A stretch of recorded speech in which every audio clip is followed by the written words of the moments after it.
Let's get nasty on a Thursday. It's a Fast Lane on 101 ESPN with Kerry Davis, Jamie Rivers. I'm Anthony Stalter. 203. Your time check is brought to you by Clarkson Jewelers, an officially licensed Rolex jeweler. Making her Fast Lane debut is Jordan Diekman, who's pinch hitting today for Marshy. Jordan, how you doing? I'm good. Very happy to be here. A little scared, but there's no rules. Scared. Yeah. No rules, right? There is no rules in here except rules. for one that's very important. Well, there's a couple of rules. Well, yeah. Well, yeah, rules. I mean, no rules per se of what we say, because, it's kind of way we roll. But one, you're not allowed to make eye contact with Anthony. Got it. That's Head obvious. down, rule always. That's like rule number 3.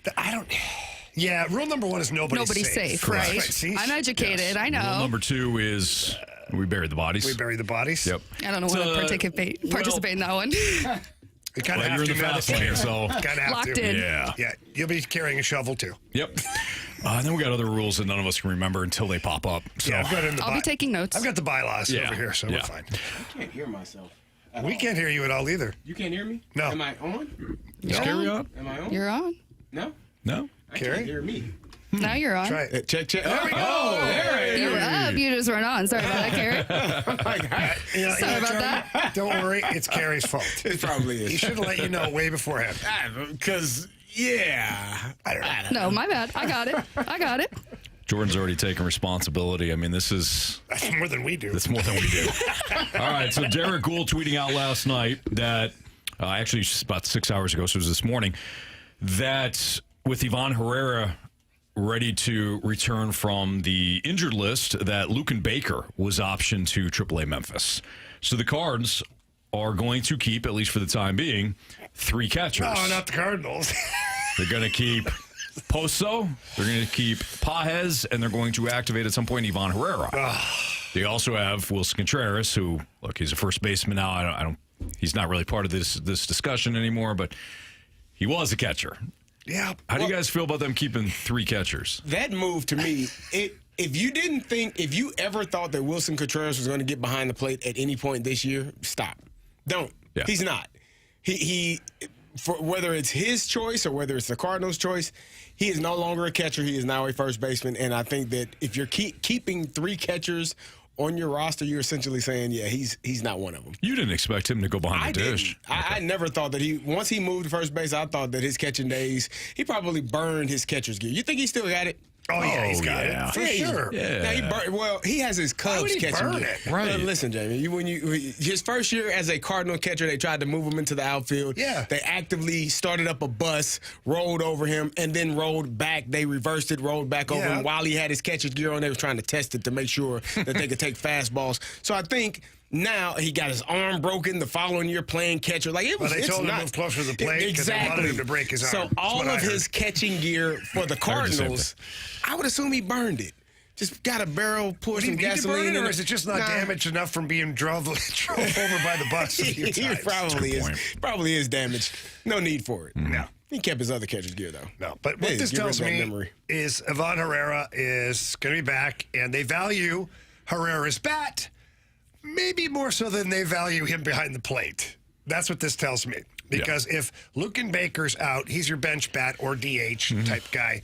That's what Herrera's going to come back as. He's going to come back as a DH or on the bench guy, and they'll see how it goes with him, make sure he's 100% healthy. At some point, Poso will go back down. Herrera will shift back to behind the plate, and Luken Baker will be back in his bench spot because sending Luken Baker to Memphis for, like, more reps, and it's silly at this point. You know what he is. Like, as a major league player, you know what he is. And at the minor league level, he's honestly too good to be there as a hitter. I mean, he rakes every year pretty much. He stepped out there. I think the biggest question now is, are all 3 of those guys play? Obviously, Wilson is going to play. Herrera's bat plays. If he's your DH, that means that Pages is your catcher, which means that either Gorman and Burleson are not in the lineup because where do they those play? are 2 lefties, right? So that's Where do they I think play? that's your answer right there. Herrera is the way that Herrera was hitting. I don't foresee him being out of the lineup at all if he comes back and does the same thing. Maybe he can play first base, too. Well, then where are you going to put Wilson? I don't know. See? The Cardinals just do whatever they want. I'm wondering how this all plays out because if you're going to play all 3 of those guys, Burleson and Gorman are not getting the opportunities because it's just not enough spaces. So how does that work? I think with Burleson hitting the way he is, they'll probably, start to give guys some days off to make sure that his bat stays in the lineup some way.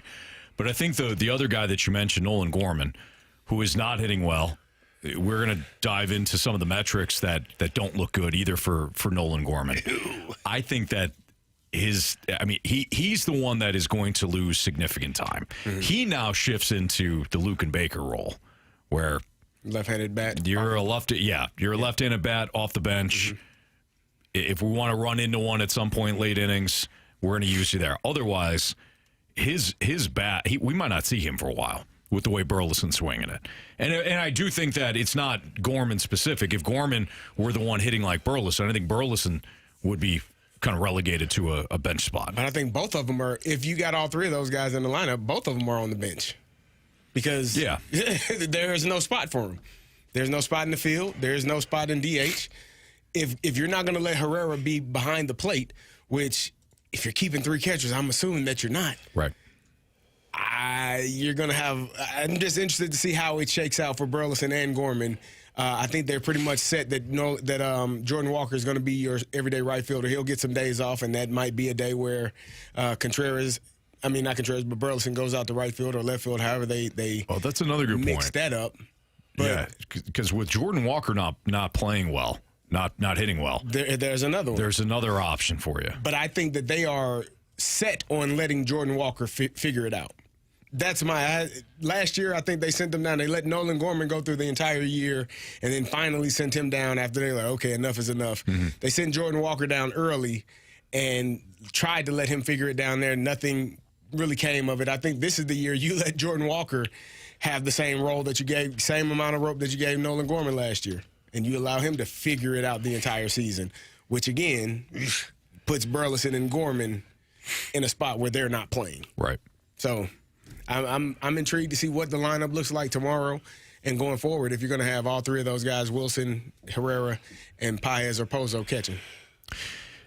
I also wonder, too, like Jamie said, if this really isn't that big of a deal and eventually Pozo is just he's going to go down once Luke and Baker has spent enough time down in Memphis, because you can't just turn right around and bring him back up. He's going to be down in the minors for a certain period of time. 2 weeks, isn't it? Yeah. So maybe it's just right. Hey, go get some regular at bats, Luke and Baker, and then come back up. Or hey, we don't have anybody else we want to option right now. Right. You're the guy because you're so one dimensional. You're the guy. Yeah. And Gorman is kind of one dimensional too. So he is. That's the problem with having. But there's still more value with Gorman. Sure, because he's younger. Yeah. At some point, though, the ultimate question for the Cardinals becomes, like, when do you move on from Gorman? Or are you still so terrified that he's going to go on to somewhere else and then all of a sudden figure things out, and then he's a 35 home run guy? Well, we're going to get into that in a little bit, because I think it is an interesting question. Do the Cardinals have to do something with Gorman? Because I don't think they have to do anything with him. They can leave him as a bench bat if they want to. I think you got to do something. Otherwise, you've totally minimized the value of this player that you've put so much hope into. I think he has minimized his own value, though. Yeah, but if you just ride it out with this guy who's doing nothing but sit on your bench, nobody wants that. I think he's still got. You won't be able to give him away. I still think he's got more. Exactly. So why not just keep him at? I mean, you could. I would. But I'd say, look, we're just crowded. We got Burley, left-handed side of the plate. Donovan's a lefty. Newt's a lefty. We have too many lefties, which is always a dumb thing to say, but. We're moving on from Gorman, trying to sell him off to somebody, get some pieces. Maybe a reliever. The bullpen could use some help. What? But they got the new plan. And it could lead to success. Yeah. We're going to get into that next on 101 ESPN.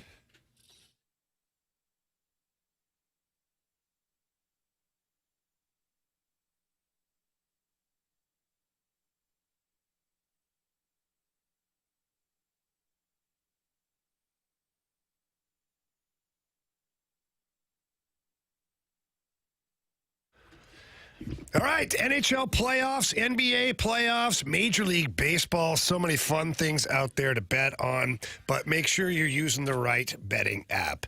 Download Circus Sports Illinois, the app today. Easy to find it, too. You can go check it out on their website, or you can find them at any one of the app stores that are available on whatever phone or device that you're using. And the best thing about Circus Sports is that it's really user-friendly. Super easy to use, super easy to find your matchups, your player props, all of your parlays, whatever you want to do.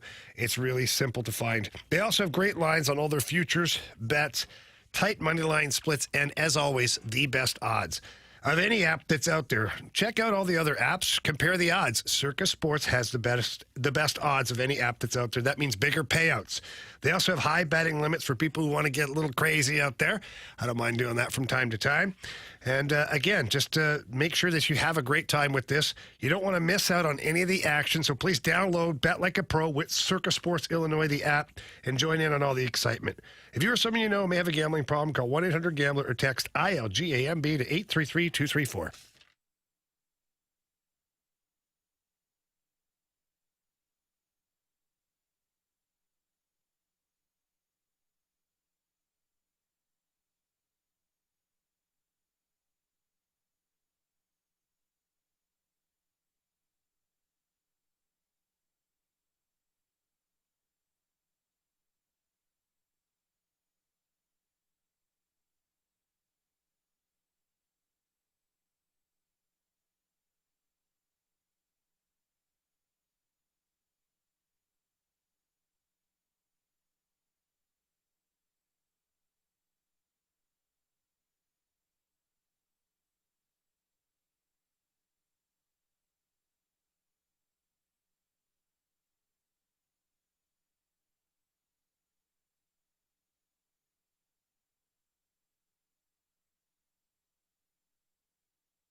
Fast on 101 ESPN with Jamie Rivers, Kerry Davis. I'm Anthony Stalter.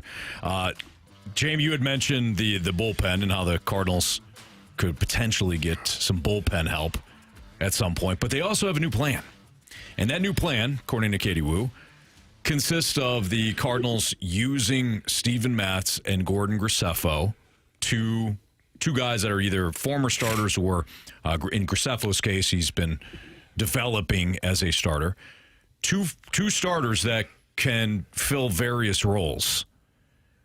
The flexibility offered by both guys, the Cardinals hope, will provide some stability for this bullpen, especially in later innings. We've already seen it, and it has worked out. Graceffo came in a high-leverage situation in one outing and then was the closer 2 nights later, and he succeeded in both roles. And I think Steven Matz has done pretty good, too, when it comes to serving as a bullpen piece and then somebody that can fill in as a sixth starter. My question to you guys is, do you think if they merely fix the bullpen, the Cardinals are an NL Central contender?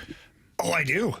Because I do, too. I do. I went back the other day. I was like looking at some of the losses that they had, especially on the road. Mm-hmm. And they could probably have 4 or 5 more wins right now. And that might even be on the downside of this. I think they have 5 blown saves or 5 blown, saves or games. But I'm just talking about, like, even the ones that didn't get, like, it's just like, for me, if you can fix this bullpen, you can continue. You're 3 games out of first place right now, as it is. Right. So imagine if you had 5 more wins. Where would you be? I'm not saying you'd be in first place because who knows how the other games work out. Sure. But maybe you're a game behind the Cubs. I mean, it looks a lot different. And you're 500 right now, so if you had 5 more wins, maybe 4 or 5 games above 500. Right. Like, it changes a lot of things. It does for me. Yeah, I agree. I also think, too, that we need to throw out this disclaimer because anytime we start talking about potentially, being NL Central contenders, and I want to make it clear, I do not want to go beyond the NL Central. There's no reason. I'm not even thinking about that. Exactly. There's no reason to. If you're going to limp in, it's fine. Exactly. Win your division, limp in that way. Really, nothing's changed from a division standpoint. No. It's still mediocre at best. But I also feel like anytime we start to have these conversations about the Cardinals contending in the division, we ultimately get those texts that are like, oh, you guys are settling for mediocrity. No, we're just taking what we have right now in the Cardinals, which is not a true contender, and the front office, which will change hands here at the end of the season, the front office has a lot of work to do. But there is a season going on. We are going to talk about what we're seeing. And I agree with you, Jamie.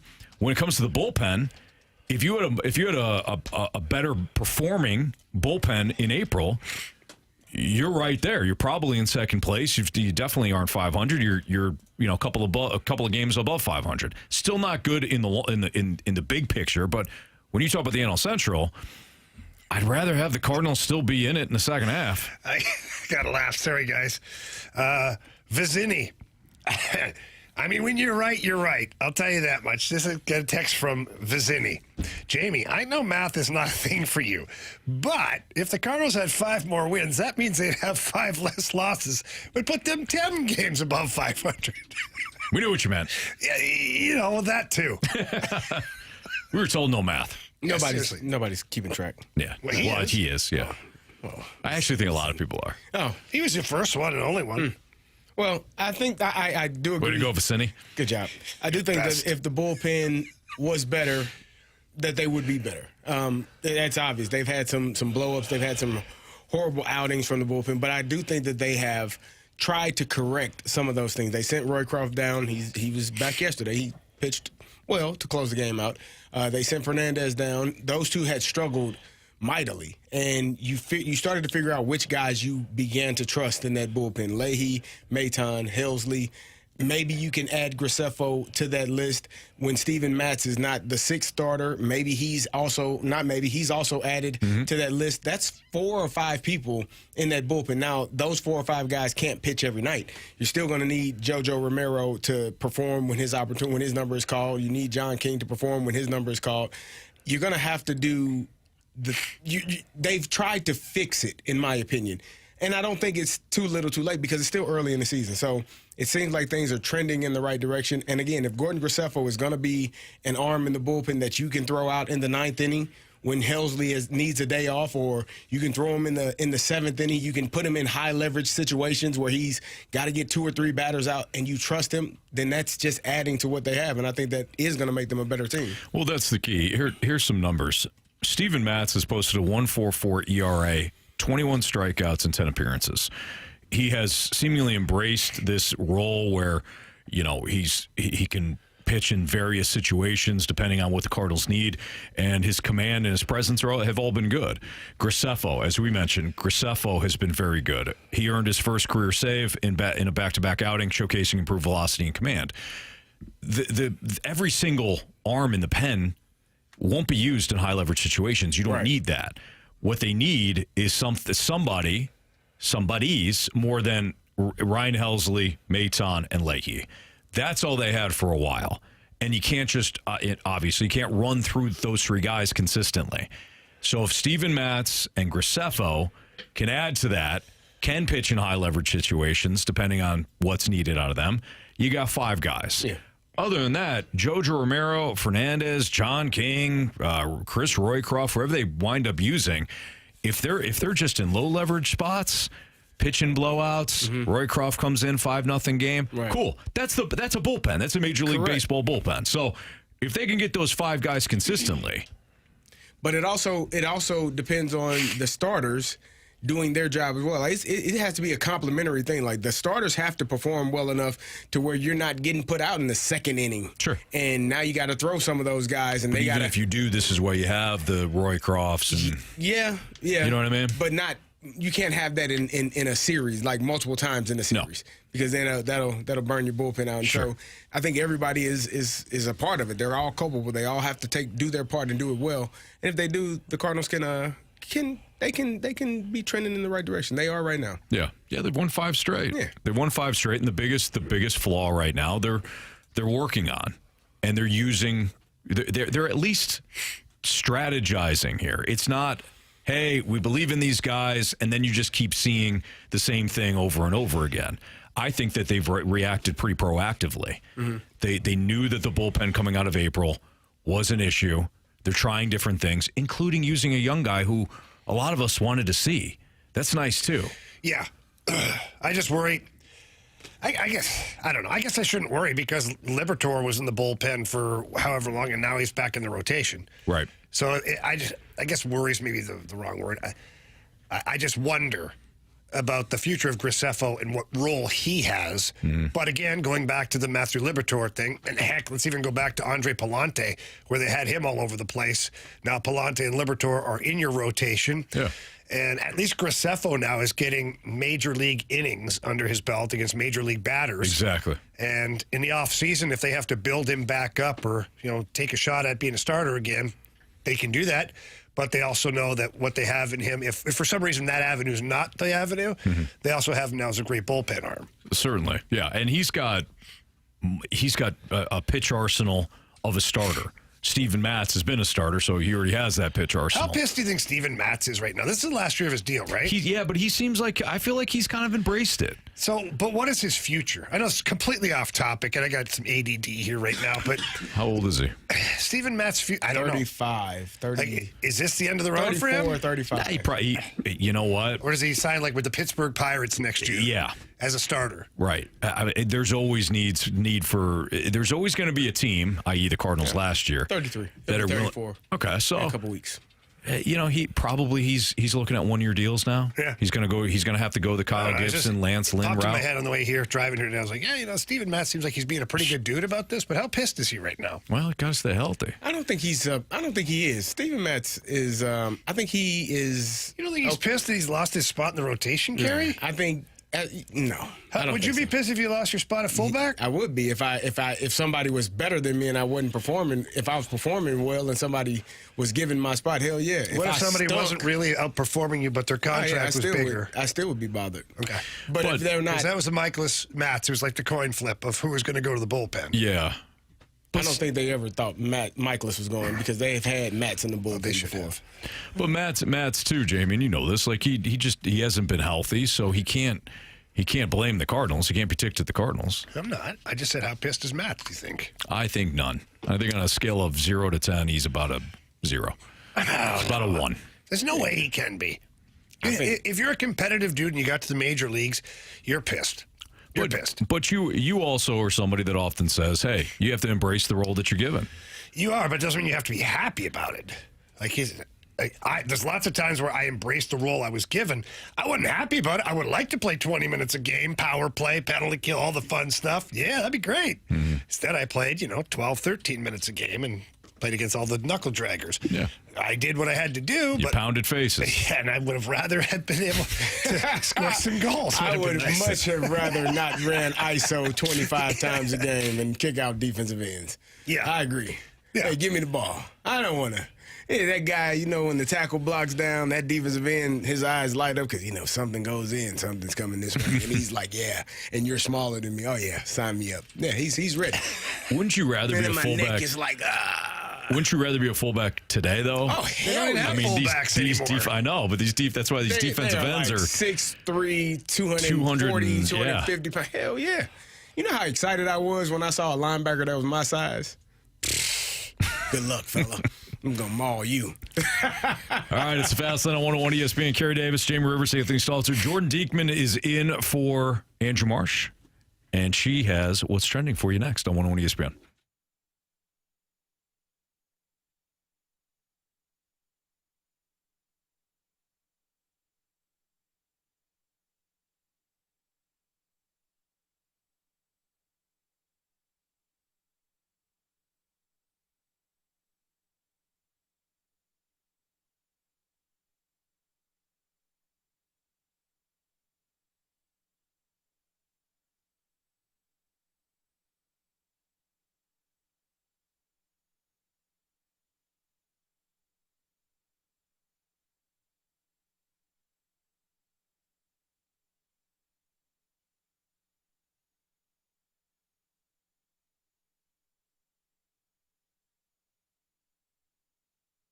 St. Louis homeowners, are you thinking about upsizing, downsizing, or relocating this year? Well, when life happens and you need to sell your home, I can recommend that you talk to my friend Gloria Liu with Your Home Sold Guaranteed Realty. Gloria understands every seller's situation is unique, which is why she's created custom programs to fit every seller's home needs. Many people move out of necessity, like for a new job, or maybe there's some financial challenges. This is why you call Gloria Liu. This is why Gloria created her guaranteed multiple cash offer program, giving you up to 6 of the best offers with at least one at 100% of the market value, or Gloria will pay you the difference. That's right, she does that. Plus, she helps you sell faster and does an amazing job for you. She's been in the business for over 20 years. So if you are selling your home for whatever reason, please call Gloria Liu and talk to her. Tell her Jamie Rivers sent you in. Her number's 314-325-6888. Again, that's 314-325-6888. Or you can always visit GloriaHasTheBuyers.com.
I'm Jordan Deacon. The SportsCenter update is driven by Johnny Londoff Chevrolet and Johnny Londoff Autoplex. Yesterday, the Cardinals completed the sweep against the Pirates. They won by a score of 5-0. They're off today and back in action tomorrow, visiting the Nationals with first pitch at 5:45. I'm Jordan Deacon. The SportsCenter update was driven by Johnny Londoff Chevrolet and Johnny Londoff Autoplex. See them at londoff.com. Chevy, together we drive. Are you kidding me?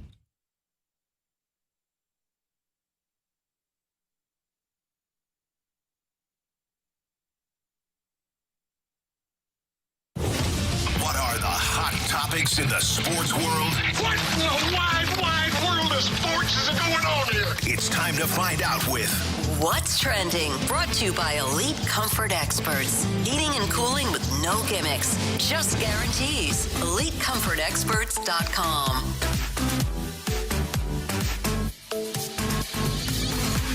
Welcome back to the Fast Lane on 101 ESPN. I'm Jordan Deacon with Anthony Stalter, Jamie Rivers, and Carey Davis. It's time for What's Trending.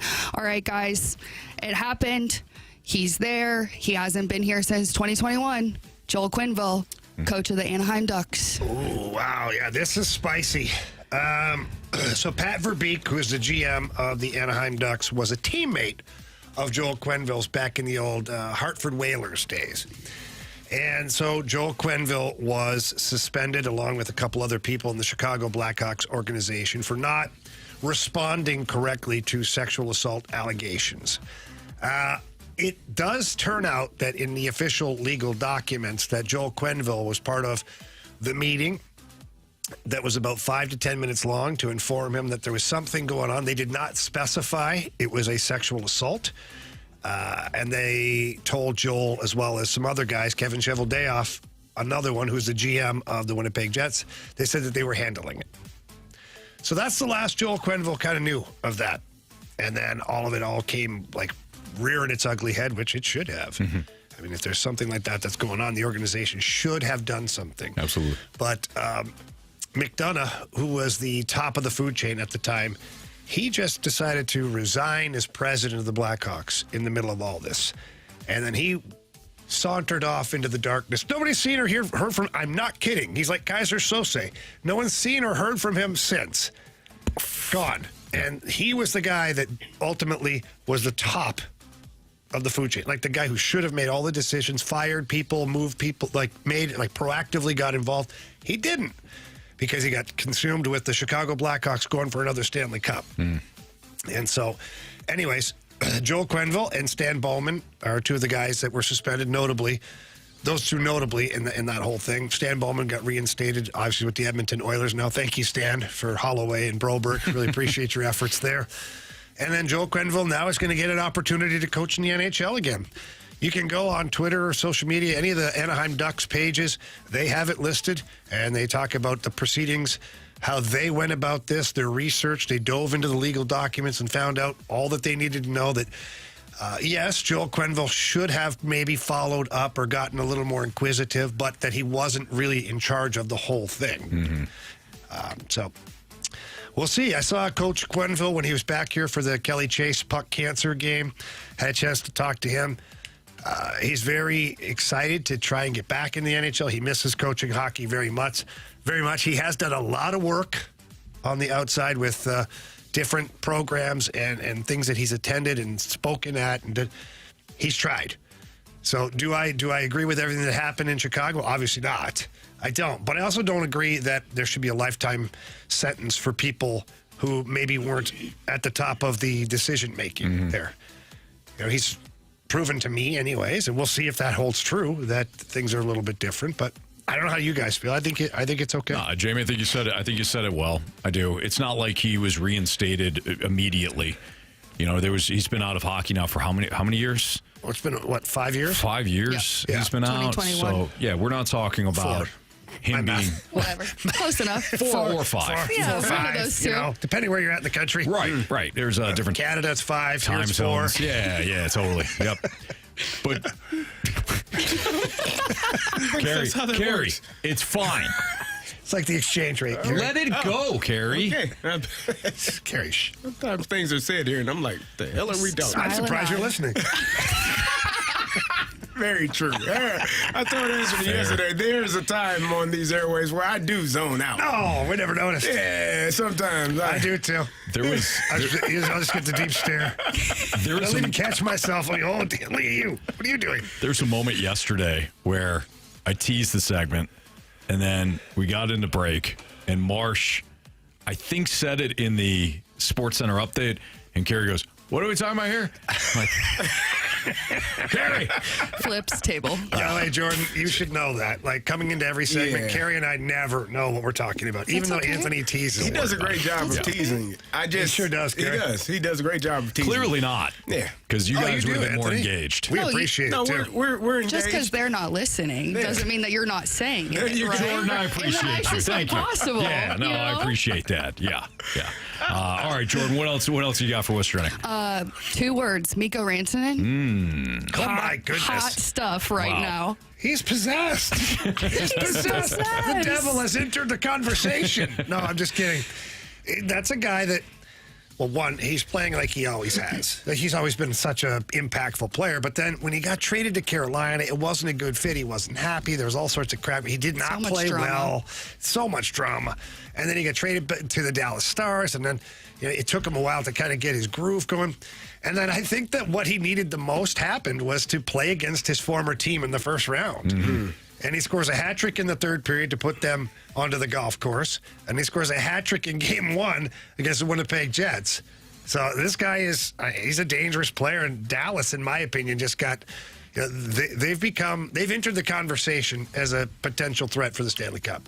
That's Carey. That's who I picked. That's the team Carey picked. I felt like the way that their season ended last year, they would just, reboot and be ready to go. And then, as you said, you get Mikko Rantanen. That's a team where you're like, for sure. That is, and to go against the Colorado Avalanche in that first series, that was a battle between those two teams. And to come out of it, now you're like, all right, this is, not that it's easier, but it's a little bit easier playing against the Winnipeg Jets than I think it was against the Avalanche. It's a lot easier, I think. Yeah. That series is fluff right now. We're going to talk about that later, but there's not much left of the Jets to put up a fight against the Stars. Yeah. The Blues took their chomp out of that one. No kidding. So Rantanen already became the first player in NHL history to record 4 point periods in back-to-back games in Game 6 and 7 against Colorado, which Jamie just mentioned. His Game 7 hat trick in the third period helped Dallas overcome the 2-0 deficit and knock out his former team. By the time he scored his third goal on Wednesday, he had a hand in 12 consecutive Stars goals. Is that good? An NHL record. What? Yeah, pretty good. Yeah, it's pretty good. He's also the first NHL player with multiple 3-goal periods in the same postseason. That's not bad. He's having a Madison Bumgarner postseason. Yeah. He's like, don't worry, guys, I got it. I've got this one, especially against Connor Hellebuck. Oh, yeah. How do you feel about him? He stinks. He's not great. He had another one last night. Was not great. I just don't know what goes on there. They're in an impossible spot because, hey, this guy's great in the regular season. What, do you bench him for the postseason? No. I don't know what the hell you do. It's Clayton Kershaw. It's weird, though. Kershaw. Like, his save percentage is terrible. Eventually got it done. Even overall. Eventually. His save percentage overall, even the games where he's won, like, when you do the whole thing, it's under 9. He hasn't been good. It's not great. No, not good at all.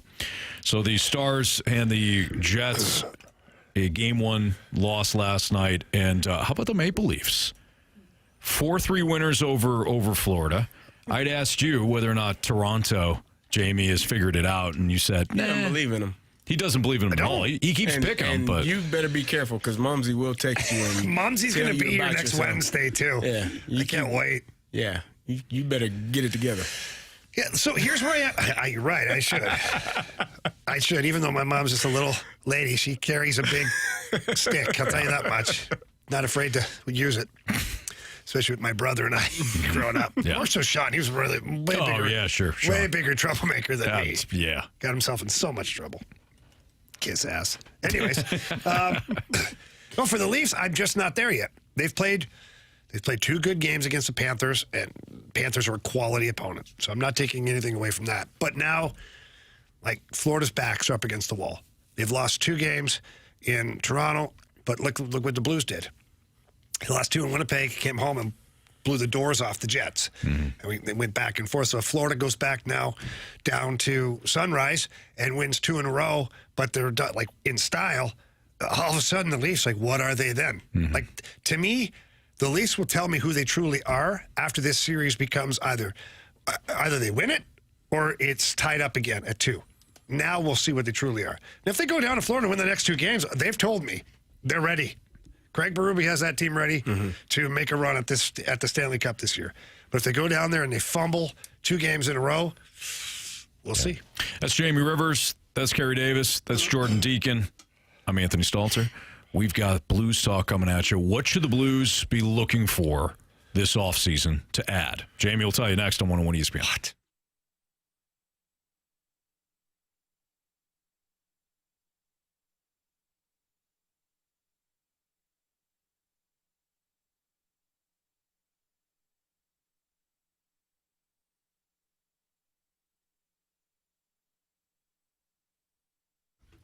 Head down to Auto Centers Nissan or check them out online at AutoCentersNissan.com for your next new car.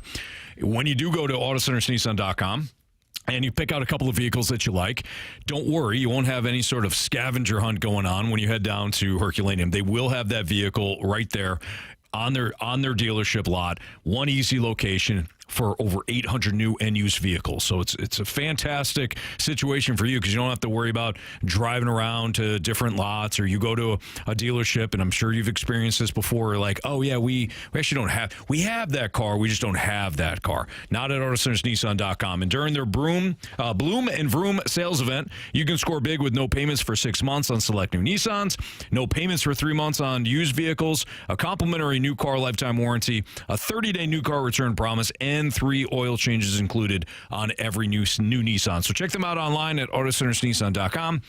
When you head down to Herculaneum, tell them Stalter sent you. It's Auto Centers Nissan, where the inventory is big, the savings are bigger, and the nonsense is nowhere to be found.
ESPN, Jamie Rivers, Kerry Davis, Jordan Deacon, filling in for Andrew Marshall, Anthony Stalter.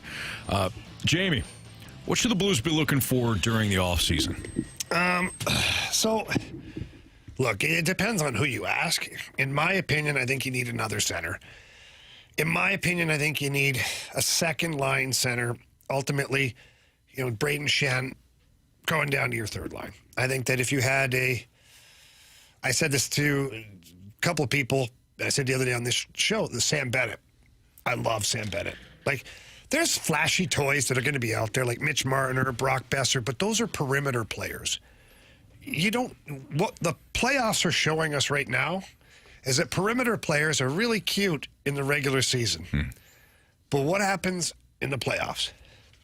Yeah, they get kind of washed out, really. I mean, Mitch Marner's having a good playoff this year, but up until this year, the biggest question marks have been like, where does he come playoff time? What happens to Marner? What happens to Nylander? Now, Nylander's having a good playoff, too, so maybe that plays into your question to me about the Leafs. Have they finally gotten to the point where, maybe Craig Berube is the guy with his foot up their ass that said, hey, let's go, and maybe it's working. But for me, watching the way the Blues played down the stretch, and in particular in that first round against the Jets, how amazing would it have been to have Sam Bennett in that lineup? Mm-hmm. Like, we thought it was physical before. Like, can you imagine adding that guy? And the reason I pick him, not so much over the higher talented guys, the 100-point players. For me, I'm picking a player that, one, helps my roster immediately, and two, falls in the budget parameters that the Blues might be under. Mm-hmm. Because a $12 to $15 million player that everybody thinks might happen, that's not happening. It's just not, because you've already got Kyrou Thomas at 8, Booch is going to be at 8, and then what are you going to do with Holloway and Broberg? You're not letting them go into the last year of their deal. Yeah. So somebody else can do to you what you did to them. So if it's 8 times 8 for both of those players, that's another $16 million a year on the salary cap. So bringing in one player for 13, 14, 15 million, it's not going to happen. Yeah. It's just not. And I think the Blues have enough wingers already. I mean, you look at the top 6, top 9, you get wingers galore everywhere. Right. Especially now with the addition of Snuggerud, where you think, oh, gosh, look what he is now. And, in fact, if you just go back to if Holloway never got hurt, how crowded is the dance floor now on the wings for these guys? So I look at the center ice position. It's a premium position, and Sam Bennett is a known champion. He's a Stanley Cup champion. He is a pit bull out there. Does he ride the line sometimes? Yeah. He can play for my team any day. Mm-hmm. He'd wear that blue note and tell you what, people here would love him. So he's a guy I would target as far as what the team could add. Does that signify that Dalibor Dvorsky is probably not ready to be? Yes.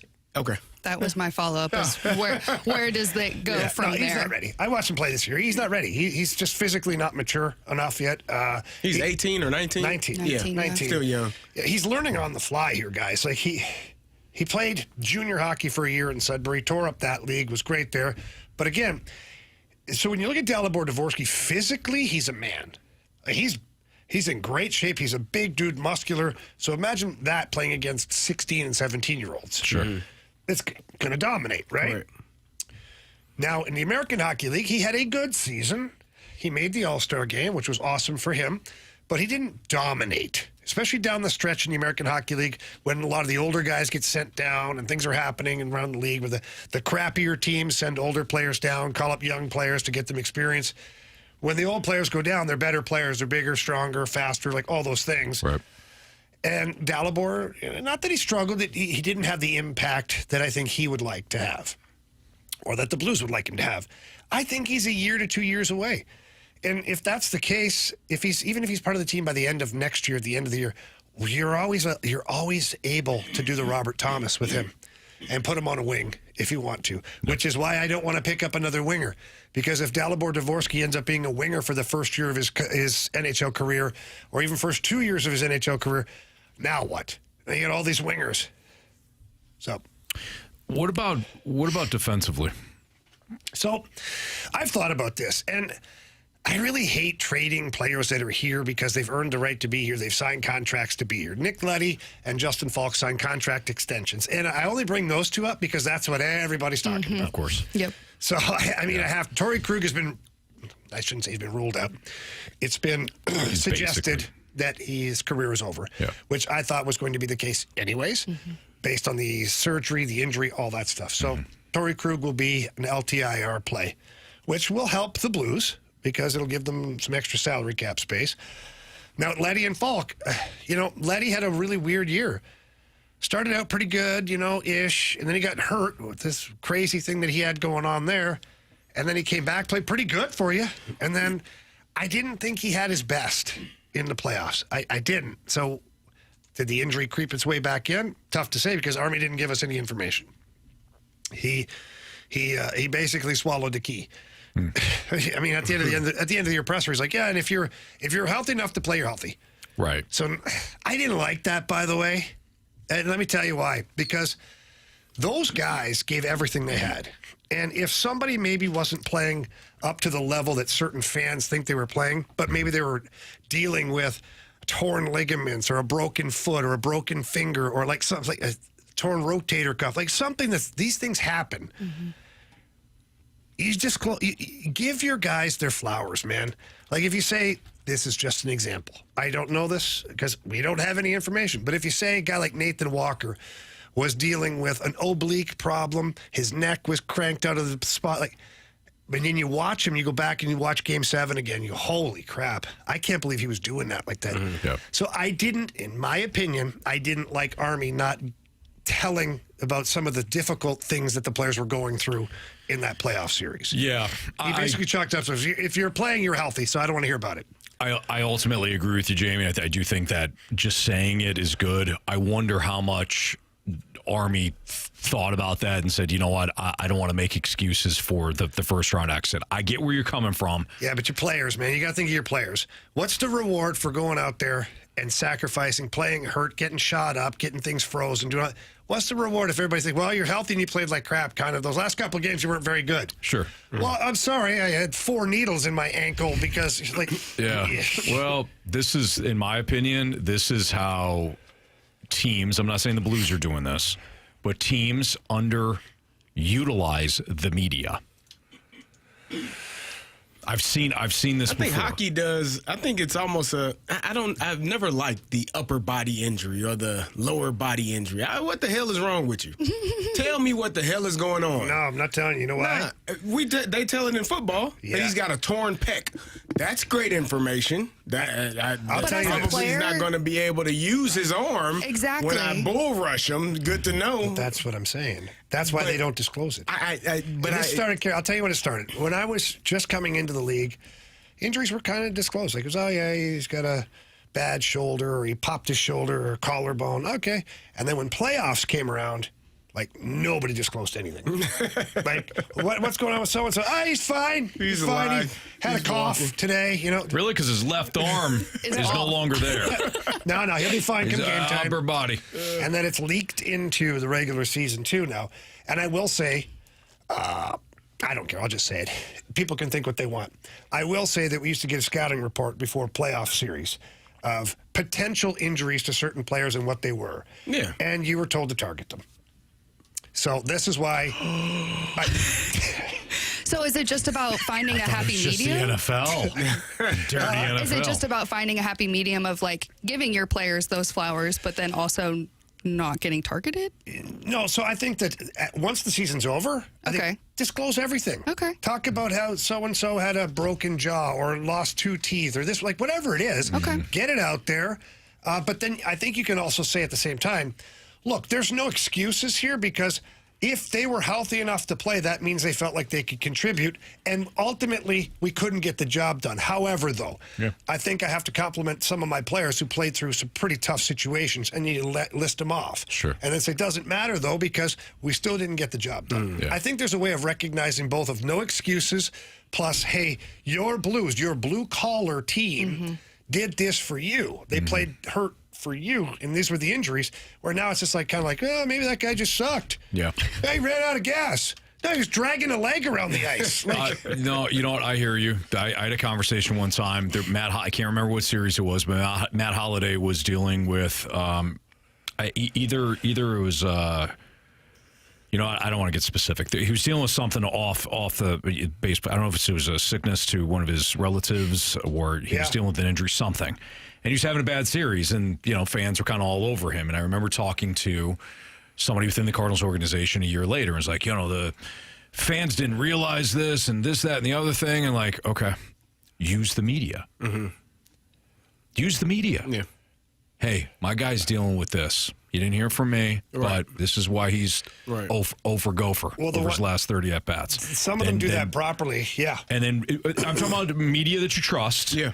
And then whether you write it, you go on radio, you go on TV. Most of the broadcasts do get a little nugget from time to time. Exactly. And then you could say, hey, like, let's just, I'll use me so that nobody gets insulted on the team if they're listening, because I know the guys are avid listeners. But if I say, oh, yeah, in the broadcast, well, Rivers there, he didn't quite get to the guy in time, but you never know. Sometimes these guys have certain things they're dealing with, Right. nagging on a little bit there, because we see him a little more jump there. Right. There you go. Exactly. And now you've told people, hey, be on the lookout. Like, he may not be 100%, but you're not saying he's injured. Right. You're not giving him an excuse, but you're also like, Exactly. softening it a little Yes. Just my opinion. But what you said about Army, that makes a lot of sense. Yeah, and I So- kind of got off the rails there. No, on that no, one. it Just- make- and it's that's well said. probably the player in me more Sure. than the fan in me, because I know what guys go through. Mm-hmm. And it's not like I need a hug and you did a really good job. But you know what? It's nice to just get just a little recognition of what you sacrificed for, trying to win a playoff series. Yeah. Army, I think, should maybe go another year, and then he needs to step away. Maybe let a former player take over. Maybe. All right. Yeah, I think Maybe. Hell of a plan you put there. it's really good. I think it should be a there. Swedish player, too. Those guys are great guys. These guys are really good. Yeah. All right. Do the Cardinals have to do something with Nolan Gorman? Jamie says yes. A lot of Cardinals fans are like, get rid of him. But do you have to? Anthony's going to enlighten us here. I'm not going to enlighten. I'm just. No excuses. We'll find out next here on You 101 son of a- ESPN. Carey.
go. 3-year time check is brought to you by Clarkson Jewelers, officially licensed Rolex jeweler with Kerry Davis, Jamie Rivers, and Jordan Deacon filling in for Andrew Marsh. I'm Anthony Stalter. The Cardinals have to do something with Nolan Gorman. So, Jamie, you and I kind of jumped into this conversation a little bit early on, and you had made the point like, hey, listen, if he's, you might as well get something for him now. I think is your point, correct?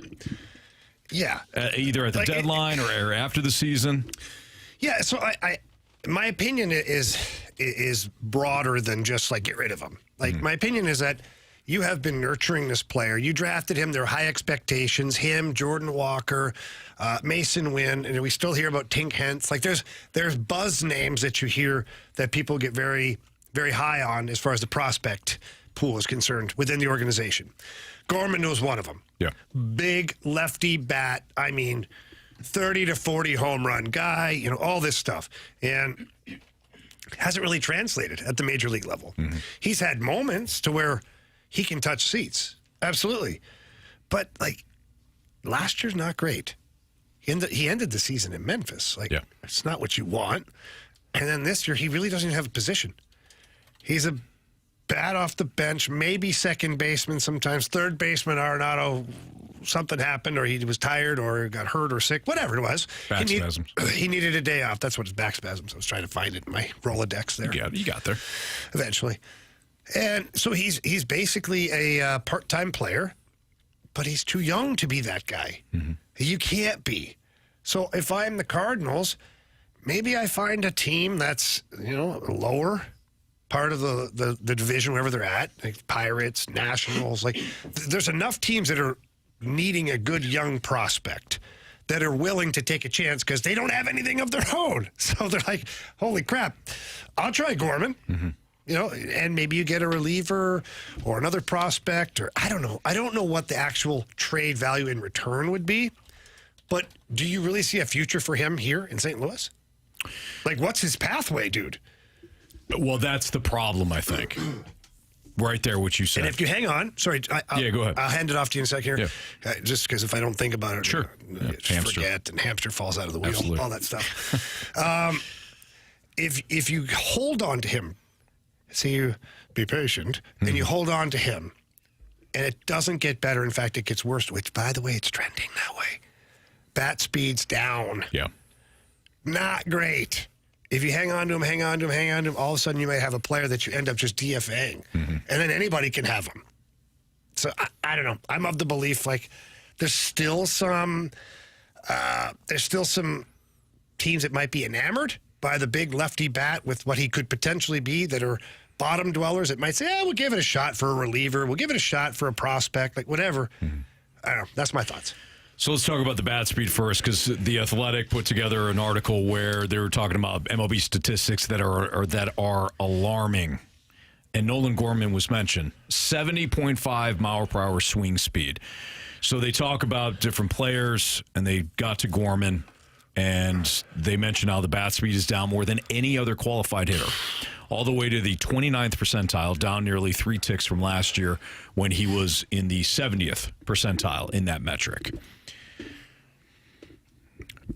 I think about the Pirates giving runway to certain players, right? Like I had brought up Joey Bart the other day. Joey Bart was supposed to be the heir apparent to Buster Posey. Oh, boy. Didn't work out. No, it didn't. I think he was the second overall pick. Like, this was it. This was the guy. And he was kind of on that same path as Gorman, where he was up a little bit, didn't do enough, sent back down. Up a little bit, sent back down. Let's try to give him a little bit around. Oh, no, we're trying to compete. No, forget it. And then eventually the Giants either DFA'd him or sent him to Pittsburgh for peanuts, like nothing, right? And now he's sitting in the middle of the Pirates order. He's not a great player, but he developed into something with the Pirates. Why? Because they just said, hell with it, man. We don't have any expectations. Start off hitting 8th and eventually move to 4th. So I think the part that you bring up is the most important, which is that what is the pathway? Because a lot of people have already chalked up Gorman sucks, get rid of him. His arbitration hasn't. No, I know not yours, but there are a fair amount of people that are like, we've already seen it, we've seen it, get rid of him. Could we have said the same thing about Liberatore 2 years ago? Yeah, but you still had a pathway for Liberatore. Exactly. So what is I'm getting back to it. Yeah. What is the pathway for Gorman? I just don't think there is one. Because Jordan Walker right now, you've cleared the runway, CD. You've cleared the runway. He's going to play. Yeah. He's going to fail or succeed, but he's going to get his opportunity. Yeah. Dylan Carlson, in, out, platoon player, This is what I'm in, worried out. about with Gorman. Yes. He's on the Dylan Carlson plan Which is why now. I want to get off that train right now. It's Because true. you It's should too have late. made that. You should have traded Carlson long before you ever entertained it. And then you got nothing. You're already on that train. It's too late for Nolan Gorman to trade him. I don't think it's too late. It definitely is. I don't think it is. I think if It you look at the definitely is. Rockies, the Diamondbacks, the Pirates, the Marlins, like somebody's going to look at that left bat and give you something for it. Yeah, you'll get something. You'll get. Who did the Cardinals get when they traded Dylan like Carlson? Gumby or whatever. What's his No, name? they You got don't that- know? Do you know? I can Yeah. tell you. No. I'm gonna let you figure it out. I'm not gonna say it. I want you all to figure it out. Hold on. Oh, because you Googled. I know. Yeah, I did because I okay. wanted. Yeah, I 'cause did. he knew. What I did was research. I had to remember my damn self, and they I didn't think DFA'd him anybody like else a would. appreciate day talking. later. Continue. Yeah. But the name was Stretch Armstrong. Sean Armstrong. Yeah. Nailed it. You didn't even Doug know. Armstrong. Haven't seen him since, have you? Where's he playing at now? Oh, They DFA'd him Cleveland. like immediately. He's in Texas. They DFA'd him. Nobody like, exactly. The next day. So Like I you said, an American League team. You trade Nolan Gorman, you're going to get that version. I don't think of that so. play. Yeah, I think you get so. a little more. Kerry, I understand what you're saying. So, listen, I'm not saying you get Paul Skeens in return from the Pirates by any means. But I think you get a little more. Because could I think ask. there's still more upside to Gorman than there was. Like, Dylan Carlson was really, like, nosediving. A couple of years earlier, you should have moved him. That's where we're at right now. No, I think you were with that. I think you were that way with Nolan Gorman in 22. 23 at the late. Kerry. 23. He had 25 home runs that year. 23 at the 23. Yeah. You were at that spot. I don't know. I have to do some research. Well, here. but I just don't. I don't see what the value. I don't think the value is going to be very high. So why would you? why would you move trade him low? That's my point. You're doing it's similar to what you did with Dylan Carlson. So, okay, You're then let's just hang moving on him to him, move guys. him. No, guys, you're right. Let's hang on to him. It's a great Hang on to idea. him and hope he figures it out. Don't you dare do the Stalter thing. No, we hang No, on that's to what him. he's doing. I think that's what we do. But I don't want to hear you guys one more time ever say a damn word Here he is. He's about going full John Stalter now. Mozeliak. Be patient. Be patient. You guys right now are the poster children. That's probably a better way. Poster children. Jordan, don't laugh. Poster children for be patient.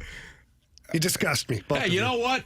The Cardinals are patient. They got Matthew Liberatore in the starting rotation go. now, and he's dealing. And next year, or by the end guys of this disgust year, me. Nolan Arenado won't be here. And then you can play Nolan Gorman every day. Oh, yeah, that'd be a great idea, CD. You already washed your hands clean of this guy. Who? Nolan Gorman? You say, oh, he's terrible. He's already Yeah. skydiving. I said he's struggling. Whatever. But he's going to play because that's where you are. Tired of you guys. And if you, as the Cardinals, try to make sense of it, man, we're going to win the division. Kerry, you said 2023, right? I meant to say 2024. 23, he was really good. Yeah, 27 24, home he runs. stunk. In 2024, he had 19 home Yeah, runs. you could have traded him right after the 23 season. But I'm just saying, even last year, the He would have been. the down year he had 19 home runs. So Yeah. you can't tell me somebody's not biting. How many here. he got right now?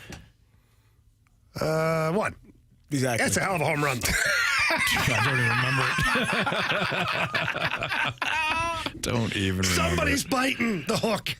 At 27 and then 19, somebody's going, yeah, we can fix him. Jamie, maybe. They'll give you Sell nothing for anything him. to anyone.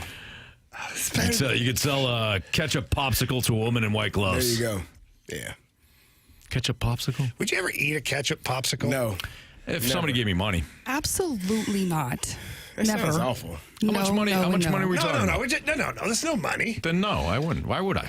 I'm just asking. So when someone says you can sell a ketchup popsicle, like, what if the ketchup popsicle's good? Like, it's not that hard of a sell. How do you know? I don't know, Kerry. I why you're asking. I wouldn't be the one to I know that to as try a it out. kid, my brother and I, we had the little plastic, I don't know, they're Tupperware. You can make your own popsicles, Yeah, right? we've got We those made at some home with the kids. popsicles out of some, like Pepsi. You know. That's actually probably pretty good. It wasn't too bad. Yeah. We tried a bunch of, we never tried ketchup, obviously, but and now I feel like we missed out on something. That sounds terrible. You could have got real creative. Could have, yeah. All right. You got Pepsi in Canada? Yeah, we do. Is it called something Electricity and cable, too. Do you? Is the Pepsi called something different? No, it's called Pepsi. Okay. Actually, it is. It's called Pepsi, eh? There it There goes. you go. Yeah. I know what you're looking for. All right, it's Fastlane on 101 ESPN. Electricity? Yeah. A couple years ago? Indoor plumbing now, all of it. Yeah, it's amazing. That is amazing.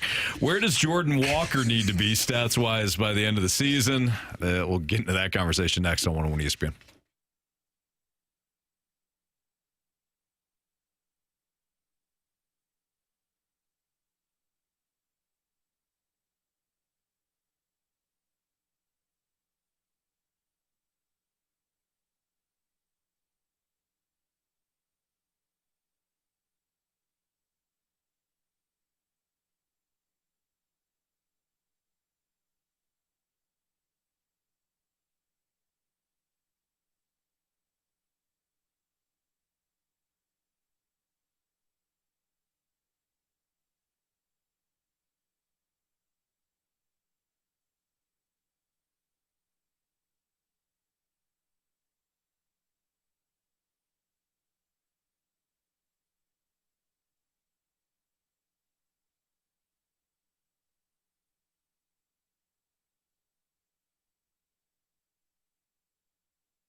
ESPN with Carey Davis, Jamie Rivers, and Jordan Deacon filling in for Andrew Marsh and Anthony Stalter. Do you guys...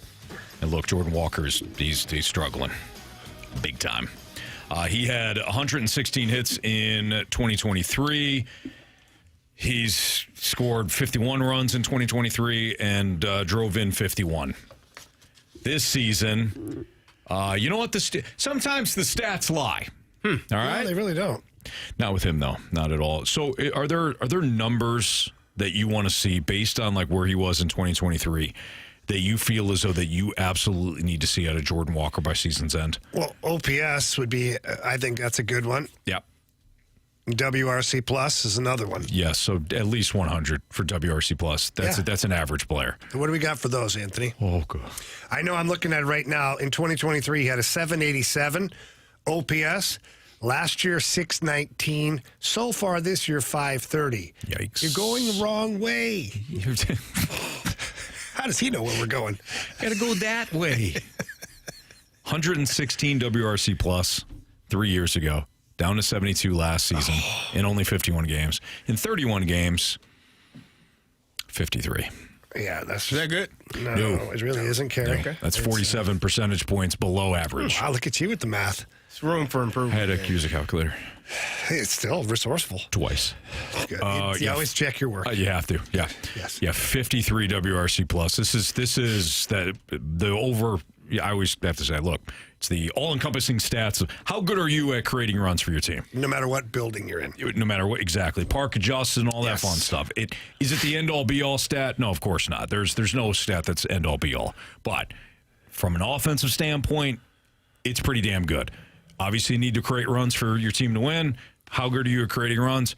100 is average. He's at 53.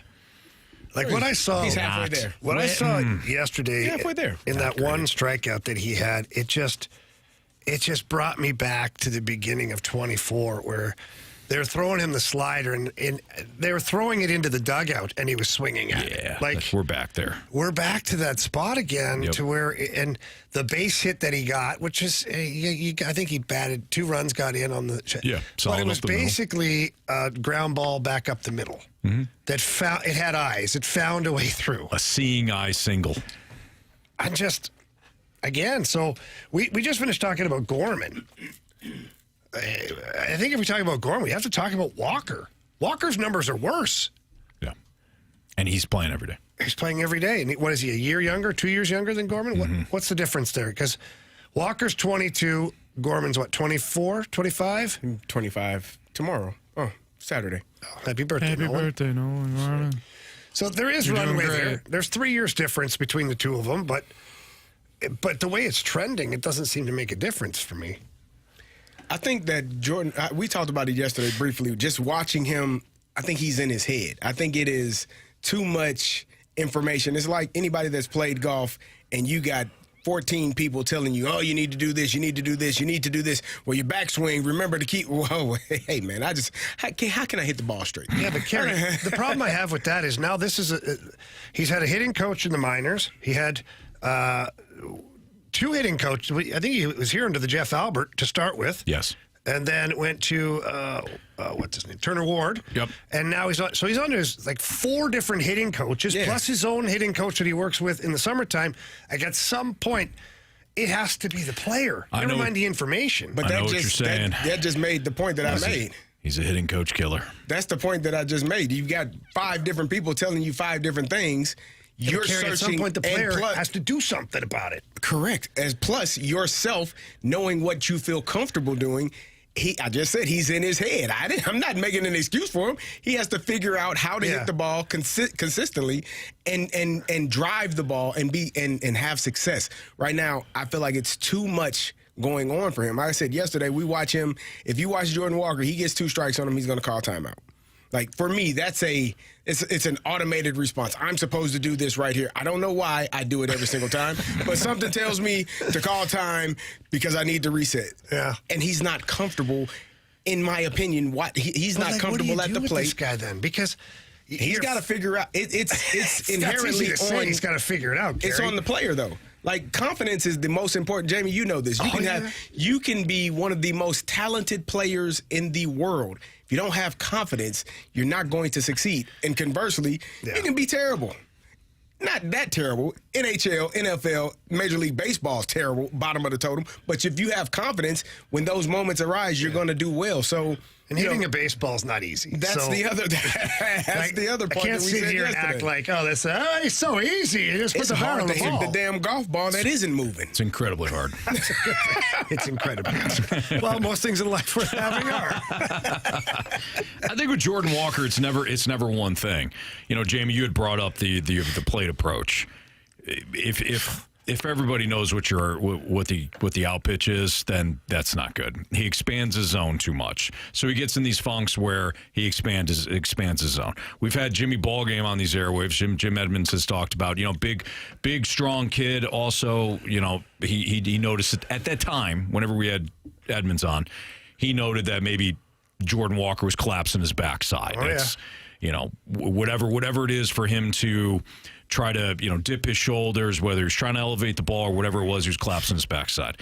The other thing, too, is that, you know, his hips seem to be all out of whack as well. You really got to fire your hips to the ball.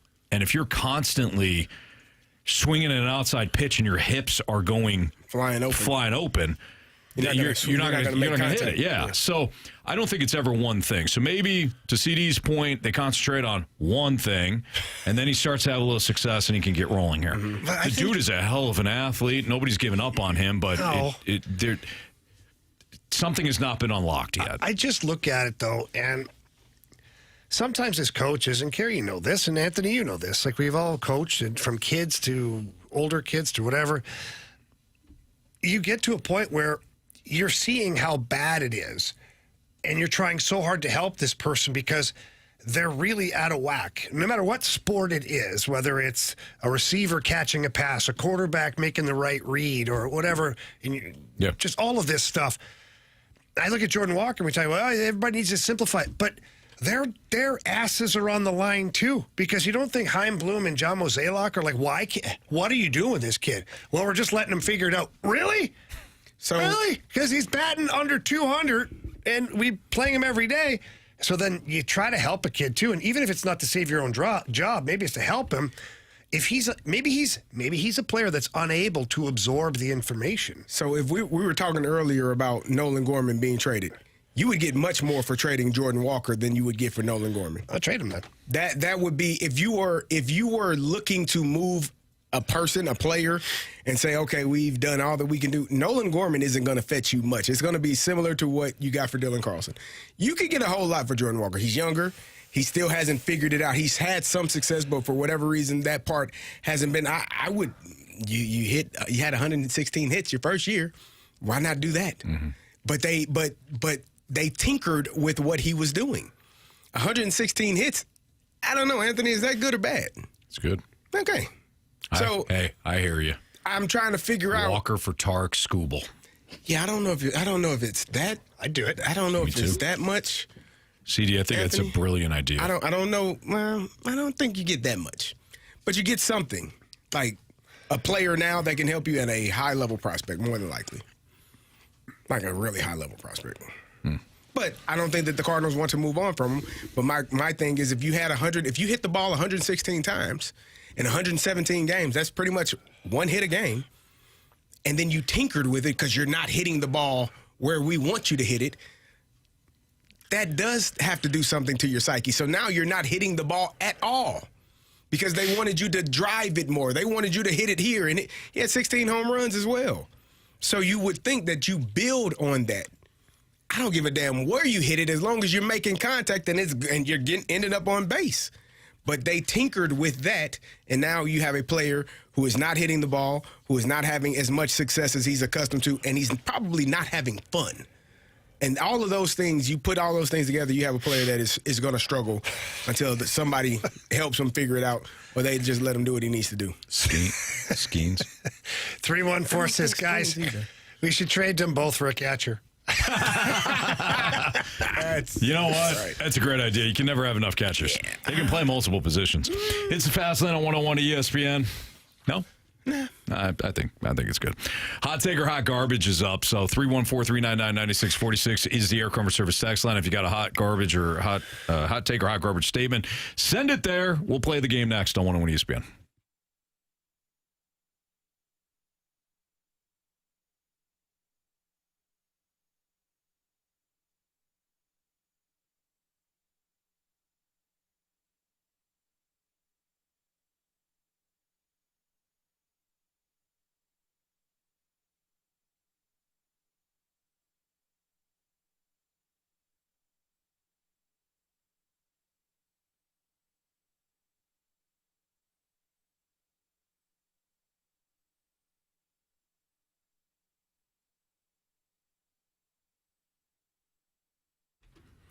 Underdog Fantasy just became one of the best places to make entries during the basketball playoffs. They've got their extender promo going on right now. With the extender, you can play your way to increasingly bigger boost each round of the NBA playoffs. A lot of fun to play Underdog. They're a leading place to make all of your sports selections. You can play now in the state of Missouri. All you have to do to play, download the app, and I got a special offer for you in a second. But then you can choose whether or not a player will go higher or lower on their stats. So like Ant Edwards tonight, I think after kind of a rough performance the other night, I think Anthony Edwards goes off tonight. I think he goes higher higher on his point total. You could choose a player to go lower, though. If you don't like the matchup for a certain player, choose lower on their points, rebounds, or assists. If you want to cross promote when it comes to the, cross pick when it comes to basketball, hockey, baseball, you could pick one player in each sport. And once your entry feels good, you can play for as little as $1, get everything right, and you can win up to 1,000 times your money, all courtesy of Underdog. But you do have to download the app. So download the Underdog app, sign up with my promo code Anthony to unlock a special offer of up to $1,000 in bonus cash when you make your first deposit. Again, that promo code is Anthony. You can play Underdog, win a bunch of money. Cash in on all your sports stakes with Underdog. Must be 18 plus, 19 plus in Alabama, Nebraska, and present in the state where Underdog Fantasy operates. Terms apply. See assets.underdogfantasy.com/web/extend.html for details. Concerned with your play, call 1-800-GAMBLER or visit www.ncbgambling.org.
I'm Jordan Deacon. This SportsCenter update is brought to you by Saliga Heating and Cooling. Yesterday, the Cardinals completed the sweep over the Pirates by a score of 5-0. They're off today and back in action tomorrow visiting the Nationals. First pitch will be at 5:45. And then also yesterday, STL City won the rematch against Omaha in round 4 of the U.S. Open Cup by a score of 2-0. I'm Jordan Deacon. This SportsCenter update was brought to you by Saliga Heating and Cooling, a Daikin heating and air conditioning dealer.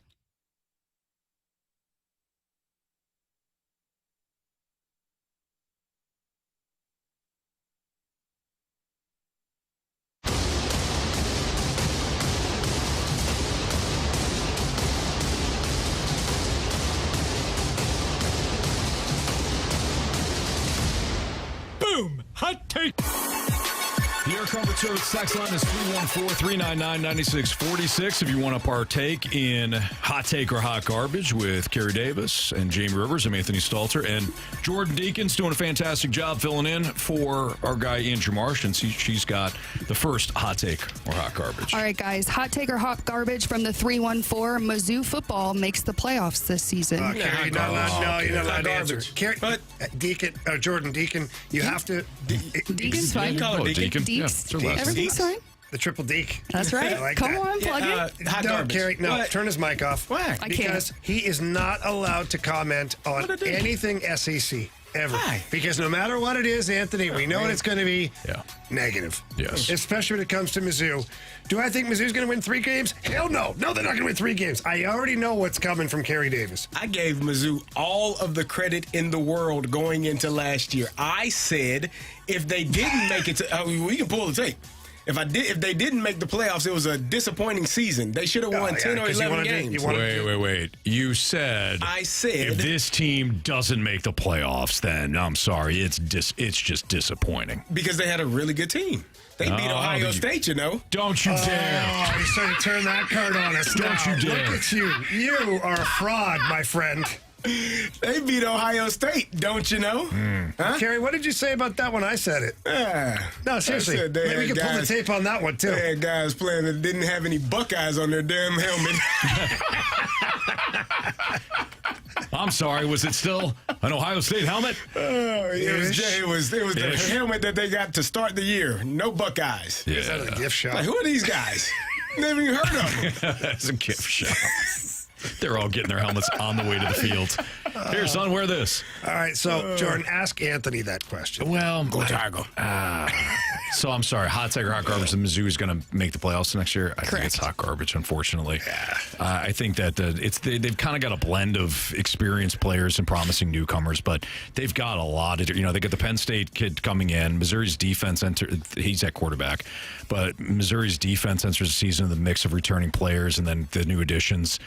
I think they retain only about like 58% of its production from the previous year, which ranks 68th nationally. I mean, they've got some key losses on both sides of the ball. Eli Drinkwitz has done a great job, though, of bringing in transfers that make immediate impact. But I saw too many issues with the offense last year, whether it lacked in the deep ball or the balance or keeping Brady Cook healthy, that I don't know. My expectations have lowered. I thought they were going to make the playoffs this past season, and I was wrong. And like I said, I think the expectations need to be lowered. So I'll do hot garbage. We'll stick with football from the 636. The reason that we don't see a Super Bowl rematch this year is because the Eagles make it and the Chiefs don't. Oh, wow. That's hot take. Oh, wow. Hot take. Do tell, Kerry. Okay. So you think the Eagles I make think it back the Eagles- again? I think the Eagles are a well-oiled machine. If Saquon can stay healthy, I don't think he'll do what he did last year, because that was amazing. He just had an outstanding, phenomenal year. But I think that they have all of the pieces in place to repeat the efforts that they had last year. I don't know if they'll win the Super Bowl, but I think they can make it to the Super Bowl again. And that defense, the way that they played, all they do, Howie Roseman does a great job of incredible. drafting the best player available, guys that are going to come in and make an impact right away. Yep. I am really fascinated with the Eagles and what they've been doing over the last 3 to 5 years, really. I'll go hot garbage because I think it's going to be a repeat. You think the Chiefs make it back? Yeah. You think both teams make it back? I think both teams. I think the Eagles. No way. Eagles no way. are My loaded. Lions. Hear me roar, baby. The Eagles. Pfft. Can't even carry the water for the Lions this year. You watch. Got a new OC and DC. Yeah, the guy. Did you see Hutchinson training again? He's going to murder someone this year. You watch that guy. That Tell worked you. out well for the Eagles after they lost both their coordinators the following year. That's the Eagles. They don't have Dan Campbell. Well, they got lost Nick Sirianni. Kellen Moore. Oh yeah, the Eagles did. That seems loaded. The Eagles are loaded. And I completely agree. Howie Roseman is, he's the best general Don't manager look in at the me league. and say you completely agree. I said I did. I looked at Kerry You made Davis. eye contact with me. Well, I looked at Kerry, and then I looked at you. I said, and I completely agree. And then I looked at you to make sure that my point was being emphasized here. The Fly Eagles fly. That team is loaded, and I can't go against the Chiefs. I will say this, and you all can remember it. I think Baltimore or Buffalo makes it out of the there he AFC. is again. I said Baltimore or Buffalo. Mark it down. Buffalo is the one you should have heard. So John in the Snake Ravens. Pit. Baltimore. The love is getting stronger. John Schnazzle says Anthony with chalk again. The Chiefs are not chalk. Believe it or Well, they not. kind of are. They're not. If they made it to the Super Bowl and they won the Super Bowls before, they're kind of still chalk. If you're using the you're term- chalk until you're not, Anthony. If you're using the term chalk, you're talking about Gambling. playoff. Right, you're talking about the betting odds, right? The What are the Chiefs. Super The Bowl Chiefs are odds? third. But Anthony, you just said In you the can't- AFC. I can't bet against the Chiefs. The Chiefs are third among AFC teams to win it all, and they're fourth overall to win the Super Bowl. So Behind Baltimore and Buffalo. suck Top five. on that. Top 5 says chalk. And Tanisha's giving me crap again. Of course, Stalter would say his Chiefs would. Look, they're not my Chiefs until the Falcons are eliminated. where are the Don't Falcons anybody at? listen to the rules. Falcons are 80-1. plus 5,500. You can put some money on that, man. 5,500. They're 80-1. Ain't gonna win anything Why not? because they never do. That stinks. Just going on history here. Oh. Yeah. Okay. Like who's gonna be the Chiefs? Josh Allen? Yes. Connor Hellebuck of the NFL? I don't think so. Hallebuck. That's like a carry. Josh Allen played pretty well. He was great. Come on, man. He was great. I'm a little scared to ask this next one because I feel some hostility, but Uh-oh. hot take or hot garbage from the 636. Carey was rated higher in Madden than Jamie was on NHL. Oh, I don't wow. know. That's What were you actually a rated? really good question. I don't know. Carey I think knows. I was Look. 79. I think I was 78, close to 79. that. I think one year I And got was into the pissed 80s, that I but, wasn't 80. but it Like was three. it was 92 to like whatever 2006. So there's several different games. So I'm sure my rating went up and down, just kind Throughout of the like year. my career did. Yeah. I do know at one point I was in the 80s. I think mine was, I only know this because when I was coaching, at one point, some of the kids like brought a screenshot of it. Oh yeah. They're like, it's 78, huh? Get the hell out of my face, child. Yeah. I told you my That was boys. funny. My boys started playing hockey because they saw me in a video game. They got, I don't know, a Sega Genesis or whatever the heck it was for Christmas. NHL 94? Yeah. Maybe it was Or 94. 95? Good one. 96? Yeah, one of those. And they saw me. They were playing, I forget what team I was on, probably the Blues. It was, yeah. And they said to my ex-wife, "Hey, Dad's in a video game." She's like, "Yeah, I know." Yeah, he says, "Well, we want to be in a video game." She goes, "Well, you better start playing hockey." The next day, they're like, "We want to play hockey." And that's how it started. That's awesome. Yeah, pretty funny. Love it. I'll give you guys one more. From the 314, the Blues should look at Holloway as a number 2 center. Nope. No hot garbage. Hot Agreed. garbage. Agreed. Just had to say it. He can play center. He played center at Wisconsin, all that stuff. But my God, did you see what he did on the wing this year? Yes, we did. With that I miss it. speed? Yeah, I miss it. big time. So, no, keep him out where he's at. I think he's going to be just fine. Yeah, I agree. All right, nice job there, Jordan. Thank you, listeners, for partaking in Hot Take or Hot Garbage. What aspects of the Cardinals do we find exciting? All of them. They've won 5 straight. Exciting. Okay, Carey's going to go Yeah. snarky again. Yep, there it is. But He's Jamie back. and I, we're telling you how excited we are about certain elements. Do tell. We will. That's next on 101 ESPN.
It's a Fast Lane on 101 ESPN. Kerry Davis, Jim Rivers, Anthony Stalter. What aspects of the Cardinals do we find to be exciting right now? They've won 5 straight. Let's talk a little positivity. We should.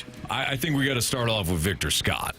I mean, Victor Scott. BK is, he's ordered the jersey already. Yeah. Anybody that can go from first to home is like a Hall of Not even Famer. home. First to third, wasn't it? No, he went home. Home. I thought no, I'm talking about BK was just excited about going first to third. Oh, well, he went first to home twice. I thought he was saying first to. BK said the most exciting play is first to home. Yeah. Did he say home? In all of sports, he said. I thought he said first to third, which made it even worse.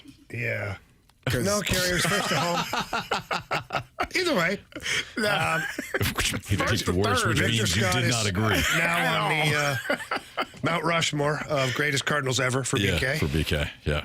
I told BK, because we were walking in for the show, and him, Tanner, and Alex were walking out, and he said, nobody can convince me that the play from, first to home isn't the most exciting play in sports. And I looked at him, I go, BK, that is the most BK thing I think I've ever heard. It's a Hail Mary. Yeah, I mean, you've got... Game 7 overtime winner in hockey. Game 7 overtime basket at the buzzer. Right, I saw yeah. Vince Carter jump over a 7-foot human being. That was pretty damn exciting. Right. Haven't seen it since. No, I think he's talking about just like regular plays, maybe. I think he meant in ever. Like in ever. The any play that has ever been played, it is the most exciting play, guys, in all of sports. Not a half-court shot that beats the buzzer to win the game. Not Tyrese Halliburton getting a rebound and shooting a 3 to win it. No.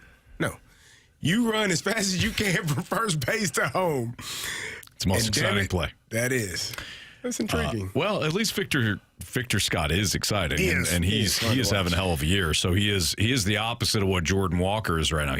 We're talking about the WRC plus for Jordan Walker being a 53. For Victor Scott, it's 120. So he is 20 percentage points higher than average in creating runs. He's hitting 289, 359 on base, and a 412 slug. He has stolen 11 bases this season. He is incredibly fun to watch. He's electric, man. He's fun to watch. Mason Wynn is another one. What? Oh, yeah. Yeah, it's electric. Boogie Woogie. Every wedding for so many years had that. Oh, my gosh. I was at the casino this past weekend, and every time somebody hit the jackpot, they played that damn song. It probably played 1,500 times. Hopefully, you went over and played that. Yeah, no kidding. I don't know where they were playing. Out like that. It's electric. Every time. Yeah. Well, Mason Wynn falls in that category, too, for me. I know he had a little bit of a rough start. The offense wasn't there. He got injured, whatnot, but he's still an exciting player to watch. I mean, he's ripping the ball now.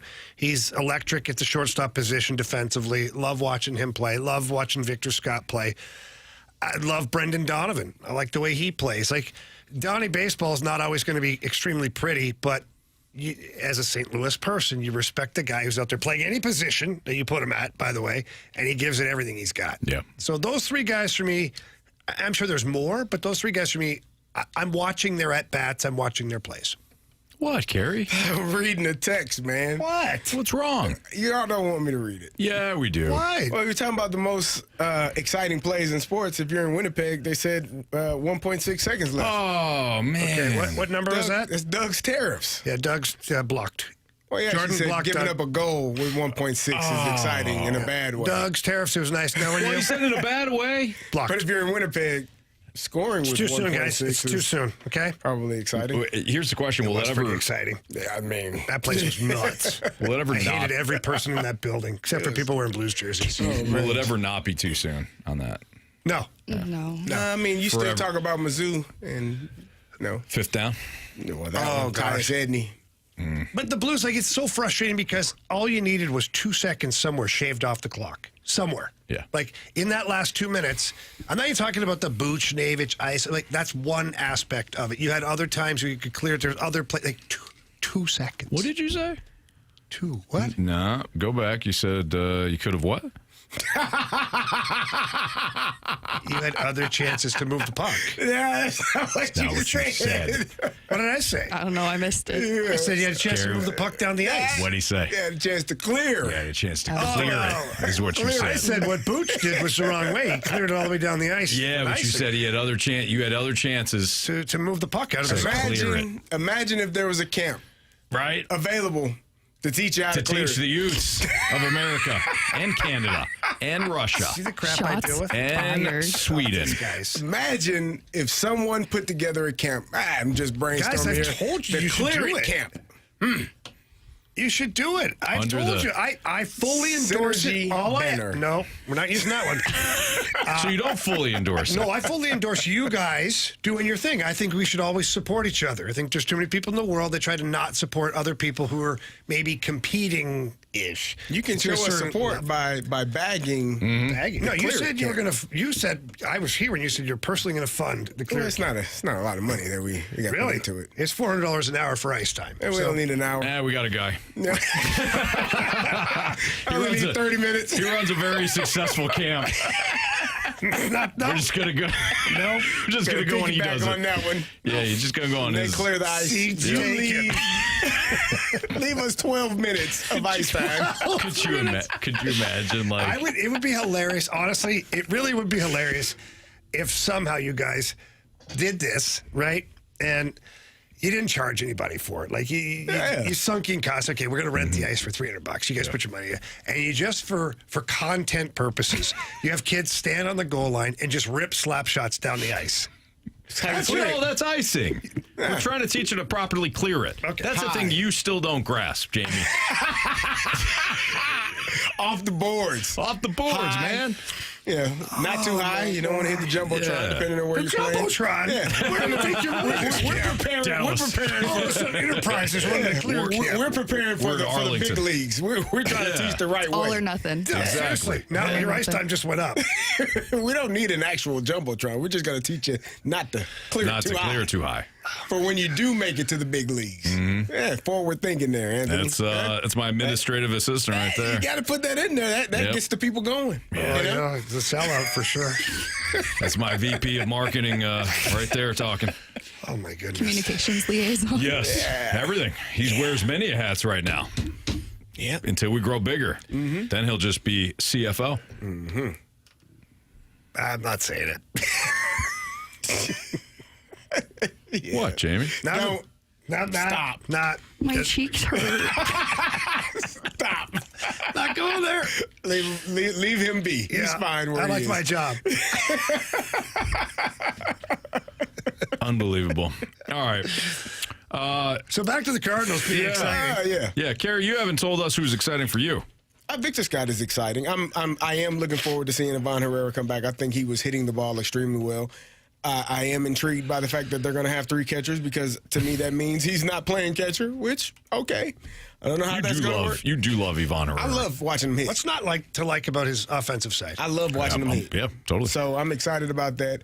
I think this is a fun young team. I think as long as you don't have high expectations for, we need to be in the playoffs or we need to be winning the division, as long as those aren't your expectations, maybe they can surprise you. But if you put those expectations on this team, you're probably going to be let down. So I love watching Mason win. I think he's growing into a really good player that, some point here in the near future should be looking at getting paid.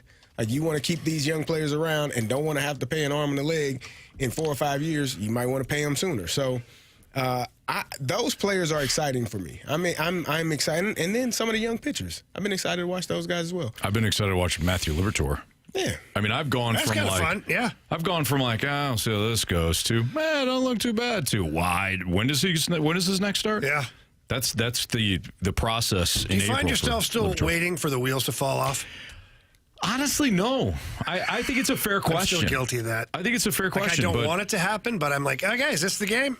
I think I passed that when he pitched against Milwaukee. Yeah. And he pitched deep into that game. And I was excited. I found myself excited for the Skeens matchup. Yes. And then when he pitched well, I'm like, nah, man, I'm all in. All right, it's Fastlane on 101 ESPN. And now I'd say the most exciting play in all of sports is when a pitcher throws a high fastball for a strikeout. Why? Because I was being PK. You guys didn't get it. I got it. The same thing I said to him. I'm sure he said first to third and not first to home. If he said first to third, that's his fault. it makes it That's even even worse. Because he said first to home for 3 hours. Yeah, I'm pretty sure it was first to home. Still not great. Kerry, we've already established you don't listen. That's a good point. You are not wrong. Thank you. I don't. He sat right here and said it, too. Yeah, he did. Didn't hear him. You heard what you want to hear. Sure did. Gauntlet. Happens a lot. Next on 101 ESPN.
4:02, your time check is brought to you by Clarkson Jewelers, an officially licensed Rolex jeweler with Kerry Davis, Jamie Rivers, Anthony Stalter, and Jordan Deacon.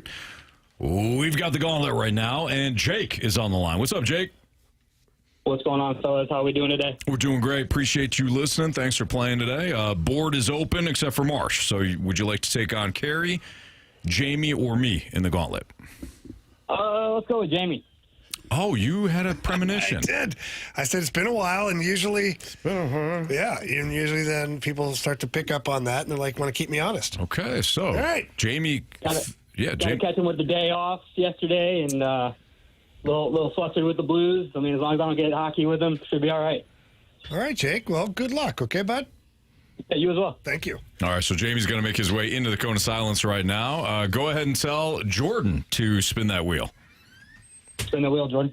All right, she said what? Anything but hockey?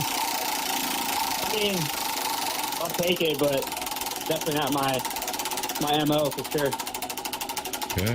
Jordan? What do we Well, get? Jake, the wheel is giving you random. Okay, a little random trivia. So as Jordan gets the launch codes for the Gauntlet, just a reminder that you're going to receive 4 random questions, each one worth 2 points unless you ask for the options. If you ask for the options, those questions become worth 1 point. Sound good, Jake? Thank you. Let's do it. Thank you. All right, and Jordan, you got question 3.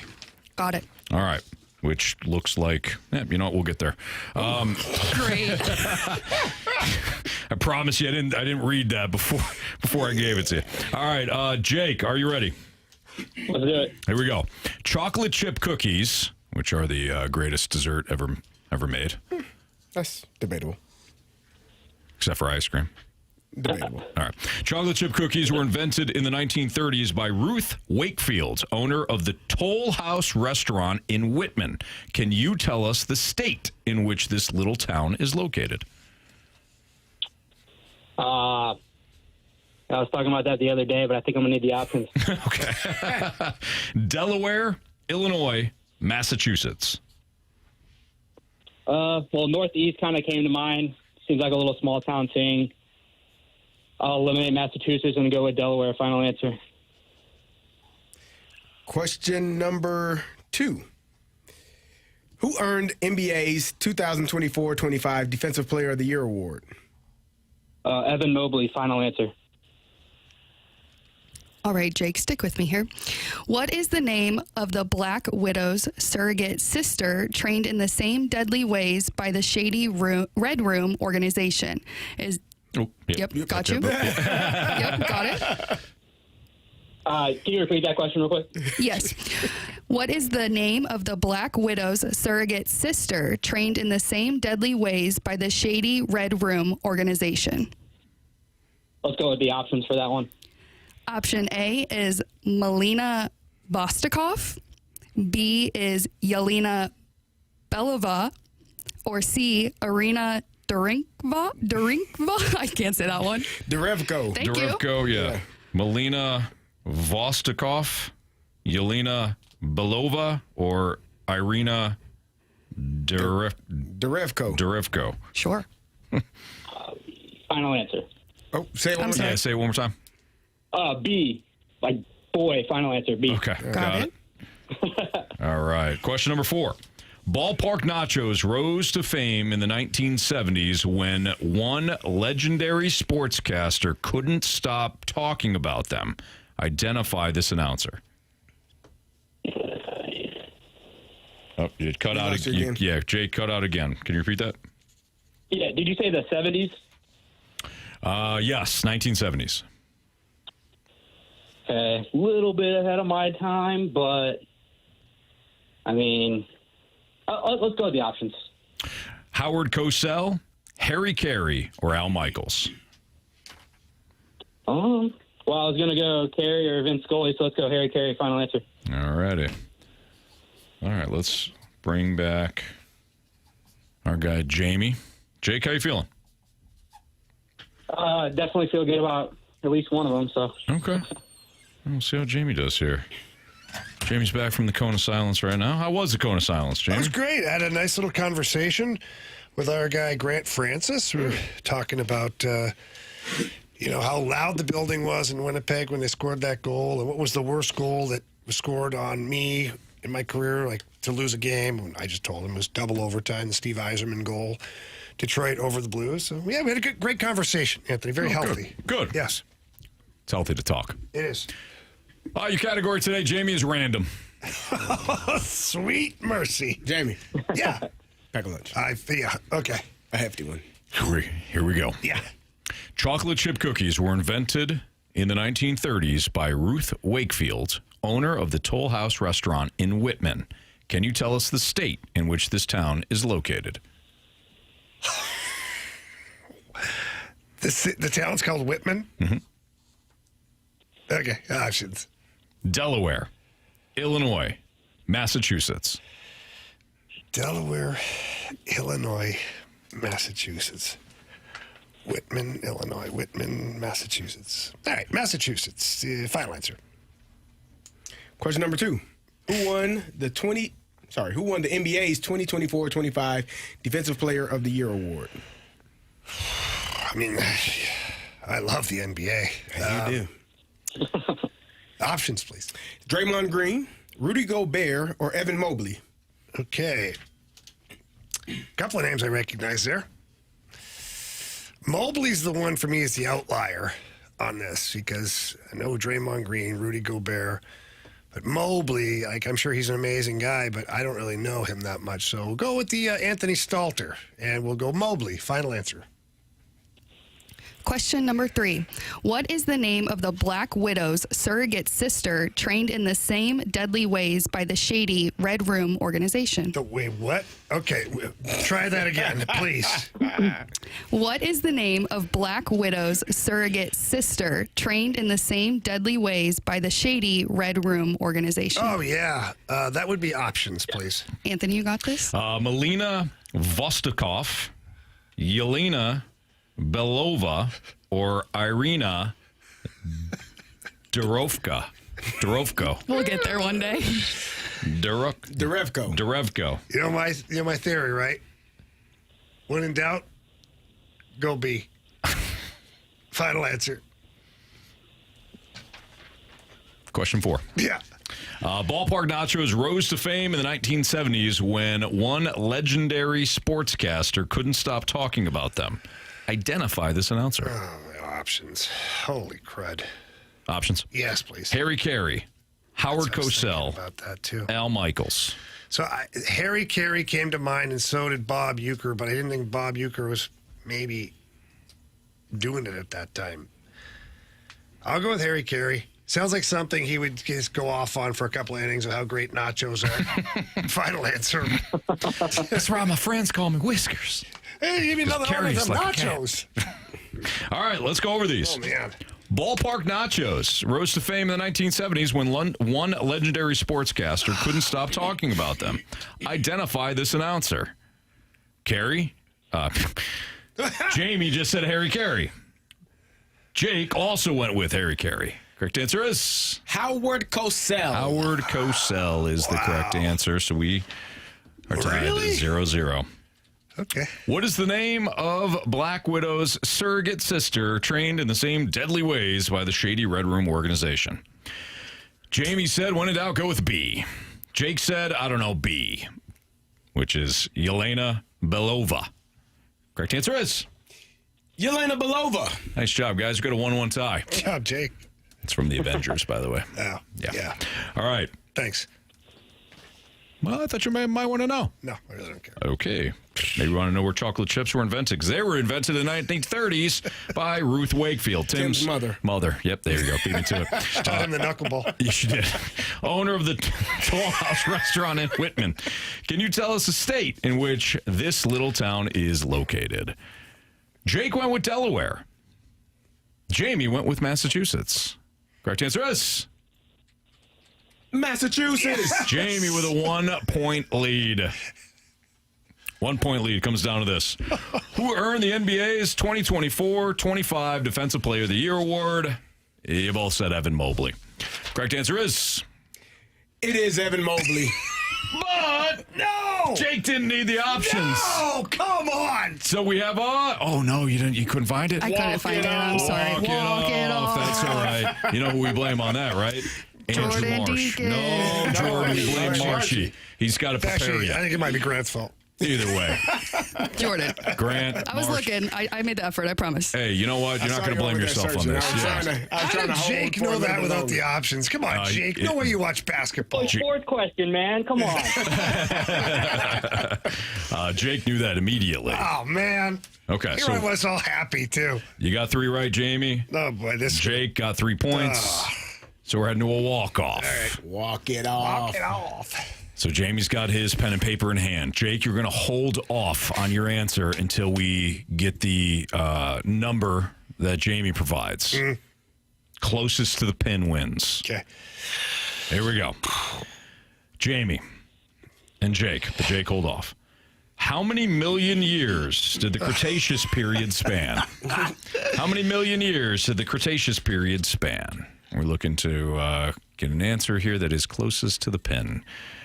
Jamie's going to write down his answer, and Jake is going to tell us his. Okay. Jamie showed us his. All right, Jake, how many million years did the Cretaceous period span? 1.725. 1.725. My goodness, Jake. Million years. Million, yes, million. So 1 point. Just give him 1.8. So 1.8 million years. Yeah. So like 1,725,000, I guess that would be. Okay. Yeah. Yeah, that's what I'm going. All right. We don't need a calculator. Nope. Jake. Sure, we don't. You have chosen poorly.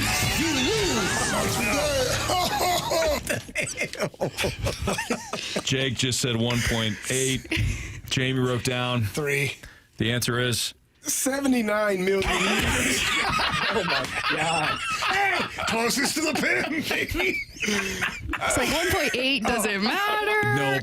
You guys are laughing. What would you? I know what your answer would have been. Yeah. He'd have been closer. Android FX. I mean, I would have been within 10 million years. A million years is a long time. It is a long time. That'll do. 79 million years. I feel like that's not true. Well, You were there? Obviously not. Jake, sorry, buddy. Oh, man. Thanks for listening. Thanks for playing. Yeah. Good job. He's turned into an alien. Yeah, we you lost cut out. There you go. There You're we go. back. Real quick question for Jamie. So, Jamie, Sunday I'm at the bar, so kind of hard to hear the broadcast. I mean, like, what did you even say when that goes in? Because if I'm I don't even know what to say. And I can talk pretty easily. And like, what's your reaction to that? Like, lives? I can tell you what I almost said, and it would have got me fired. And that was fast lane. It almost came out on the broadcast. I do remember just letting it go, though, because the crowd was so loud that for me to jump in before they calmed down a little bit was kind of not great broadcasting. And then secondly, I really didn't have much to say as far as like positive. So, but then I had to remember we're going overtime. Like, you can't be Debbie Downer here. True. Like, you got it. So I think I said something along the lines of that stings, but now good thing is you're going right into the locker room, get to regroup, refresh, come out and play an overtime period. I think something along those lines. That makes sense. Yeah, I don't know. It was definitely a stunner. I mean, I even told the lady, like, when they showed that 3-1-4, this game's definitely not over, so strap in, and then everyone's counting down at the bar from 10, and I'm just like, oh no. Oh, boy. Yeah. You got a lot of people to blame. Yeah. A lot of people. Well, Awesome. Jake, thanks, pal. Appreciate it, guys. Have All a right, good we'll one, see Jake. ya. Have a good one. Take care. All right, Jamie, nice job there. It was a close one. I backed into that victory. You got 3 out of the 4 right, too, though. So, that's true. you didn't Thank back you. in. Thank you, Anthony. Yeah. Very When positive. you wrote down 3, I'm like, wow. This is, I thought it was over. yeah. He said 1.79725. I'm like, oh, wait. My brain. He literally could have just said 1 or the only thing that beat him was 1 or 2. 1 or 2. Anything higher than 3, it was at least if it wasn't. I even thought it was something. like way up. Like I was like, 3 million. 3 million years, a long time. I saw your 3. I looked down at my paper. I said, okay, I read it right. All right, that was the Gauntlet here in the Fast Lane on 101 ESPN. What has the beginning of the Jet Stars series told us about the Blues? Jamie will tell you next on 101 ESPN.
My guy Stewie's on the line right now. Love getting little different tips when it comes to talking to Stewie, and it doesn't really matter if you're looking for a home loan or debt consolidation or just understanding the refi business. But Stewie, you always have helpful tips for us. What do you got today?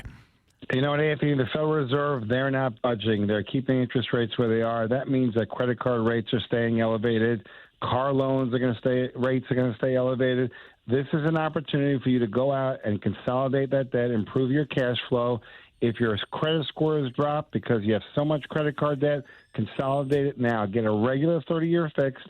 Don't go out and get a home equity line of credit. Those are adjustables. They're dangerous. 30-year fixed rate. Take the cash out. Get yourself improved. Get that credit score back up. 3 months, 6 months, 12 months from now, we'll go ahead and refinance it for free. Hopefully by that time, the Federal Reserve will cut the rates. They'll get a better deal across the board. Be smart. Don't think things are going to drop right now because it doesn't look like it's going to happen, as the Federal Reserve said yesterday. So make it happen today and prepare yourself for the future. Yeah, make it happen today and call Stewie today. If you have any questions about purchasing a home, refinancing, debt consolidation, all of the above, Stewie's there to hold your hand through the process. I know this because I purchased a home. Stewie is my lender, and I cannot lie. It was the easiest process I've ever been through in purchasing a home. So I want that same customer service for you. Give him a call on his personal cell phone number. That number is 314-324-4440. Again, that number, if you miss it, 314-324-4440. If you can't remember that number, what can you do? You can always Google the bag alone. Thanks, Stewie. Have a great night, guys.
It's a Fast Lane on 101 ESPN with Kerry Davis and Jamie Rivers. I'm Anthony Stalter. So, Jamie, last night the Stars, really was, I think it was just Mikko Rantanen.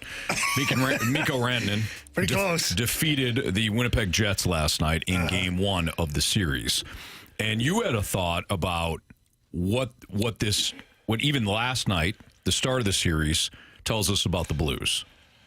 Yeah, so let's look at it overall here. And, the Blues and the Winnipeg Jets, almost a legendary series when it comes to physicality. I think it was like 652 hits or something like that combined throughout the 7 games. Something crazy. Yeah. Both teams limping out of that series. And then you look at Game 1 here of Round 2. Dallas Stars had 24 hits total, and the Winnipeg Jets... Oh, this is the wrong stat. My bad. After the first period. The first period was 14 hits to 10 overall. And the first period for the Blues and Jets, I think, was over 35 hits in the first period. First period. Yeah. So you're seeing a less physical series out of both of these teams. And it just tells me that the Blues may have been a better matchup against the Dallas Stars. And I know like the 1.6 seconds, that thing will haunt us forever. But what the rest of the playoffs, the second round, is showing us is that the way the Blues played for that 7 games is exactly what you need to do to win in the Stanley Cup playoffs. The teams that are able to play either through the physicality or with physicality are the teams that are going to be successful. Mm-hmm. And it doesn't always have to be an absolute gong show when it comes to the physicality, but when the hit's there, you take it. And last night's game, and I think Dallas is trying to do this, because Dallas's first run against Colorado, as exciting as it was, I told you guys, it wasn't like a compelling series until the last game. Yeah. That last game and the last period when that was compelling stuff. But before that, just felt like a regular season game. Mm-hmm. And so, oddly enough, you start the second round, the Jets just came out of a battle royal with the Blues, and now they're playing a Dallas Stars team that's maybe not as physically inclined to be running around out there. It changed the landscape for them. And I know that Scott Arniel, the head coach of the Winnipeg Jets, he had some thoughts regarding it as well. Jordan, we have that ready to go? So here's what Scott Arniel said regarding the game last night from the Winnipeg Jets' perspective. That was right out of the gate. I thought our detail, whether that was on face-off execution when we won draws, whether that was, tape-to-tape passing, just execution, there was a lot of sloppiness to that game. That did not feel like a playoff game in game 1 in round 2. That felt like game 45 in the middle of December. It obviously we know the high that we were on coming off that St. Louis game, but man, this is the playoffs. That's a game that no matter how how you start the game or however you get into the game, it's one of those ones that there's a way we have to play as a group, and that's not how we played tonight. So a little bit of hangover from round 1 for the Jets. Yeah. And it's to be expected. Like when you have such a physical battle with another team and then the next team you play doesn't quite engage the same way, it can really make it weird for you. Mm-hmm. And I think that's what happened to the Jets is Dallas is a very fast team. They got great sticks defensively. They're very structured. So they make you turn the puck over, and that's what they did. They forced them into bad plays, but then when they forced them into bad areas, they didn't necessarily pound them through the boards. Right. So Winnipeg kind of playing the first game confused a little bit. So we'll see if they're able to turn that around. But, yeah, it just showed me that some people thought, well, the Blues got lucky and with the Winnipeg. I don't think they did. I think that the Blues are a team that should be in the second round right now based upon the way they played. They played hard enough. But also, moving forward, they should expect to be more than a one-and-done team. Jim Montgomery, who we will talk to in a half hour, we're going to talk to him at 5 o'clock. During the season-end press conference, I can't remember what question it was, but Monty discussed maybe getting to the offensive game plan faster in the series. Yeah. And it felt like, and maybe I'll just flat out ask him this at 5, but to me, I interpreted that as the offensive game plan came together in game 3. And if he had that game plan, and sometimes you don't know until you know, right? But if he had that game plan in Winnipeg, you probably steal one of the first two games, and maybe it's a different series. And I'm not being critical. I'm just saying, to your point, Jamie, that series could have been won based on the style and the strategy that the Blues had. And maybe they match up very well with Dallas, and then who knows? Yeah. And we'll never know, unfortunately, because of the 1 point whatever seconds. Yeah, so me saying they should have won, it basically is an opinion, because if they should have won, they would have won. True. And if you give up 2 goals with under 2 minutes to go and you give up one under 2 seconds, you probably maybe don't deserve to win that game. Yeah. Which stings, because you look at the overall body of work and you're like, man, they played solid. Played solid. Mm-hmm. If you invented the Facebook, you would have invented the Facebook. That's right. Yeah. Like in that documentary. Mm-hmm. Can I offer you a suggestion? Eliminate the. Yeah. Facebook. I think it'll work. Yeah. I think so. All right, it's Fastline on 101 ESPN. We got part 1 of the Sports Six-Pack coming up. 314-399-9646 is the Air Comfort Service text line. Text in your questions there, and we'll answer them. Part 1, Sixer, next.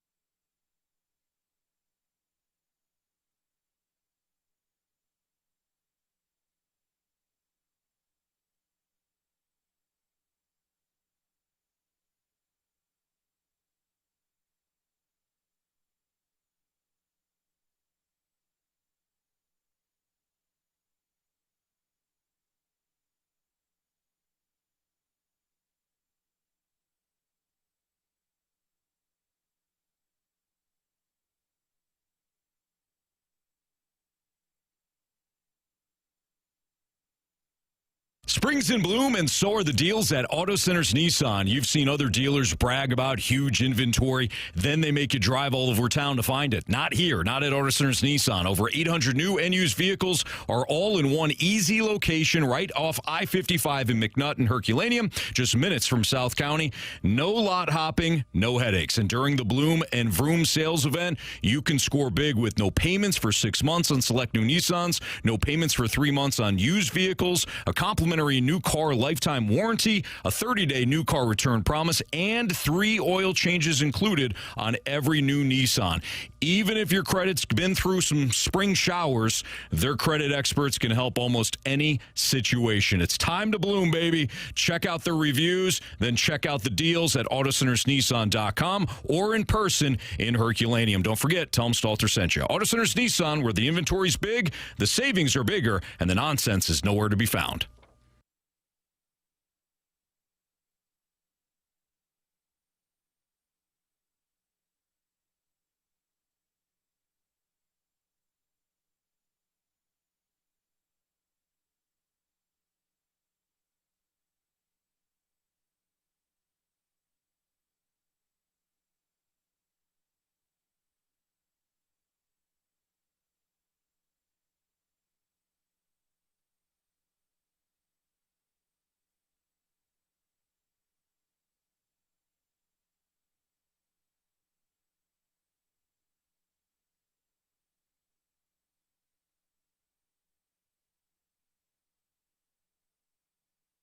From gyros to steaks, domates to wings, Michael's Bar and Grill in St. Louis has something for everyone. Enjoy crowd favorites, a fully stocked bar, and chill patio seating. Open 7 days a week. Whether you're catching the game, meeting up with friends, or craving Greek flavor with a twist, Michael's has you covered. Find Michael's on Manchester and check out michaelsstl.com for menus, hours, and more. Michael's Bar and Grill, a St. Louis tradition for 46 years. Another St. Louis favorite, proudly supported by Kuna Foods.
sponsored by Rapid Radios.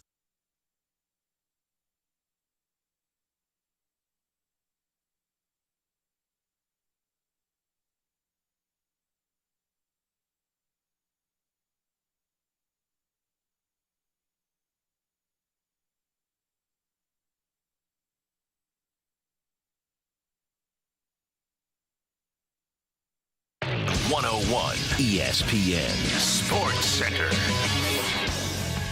I'm Jordan Deacon. The Sports Center update is driven by Johnny Londoff Chevrolet and Johnny Londoff Autoplex. The Cardinals swept the Pirates yesterday by a score of 5-0. They're off today and visiting the Nationals tomorrow with first pitch at 5:45. Up next is the Sports Six Pack. Get your questions in 314-399-9646. I'm Jordan Deacon. The Sports Center update was driven by Johnny Londoff Chevrolet and Johnny Londoff Autoplex. See them at londoff.com. Chevy, together we drive. Are you kidding me?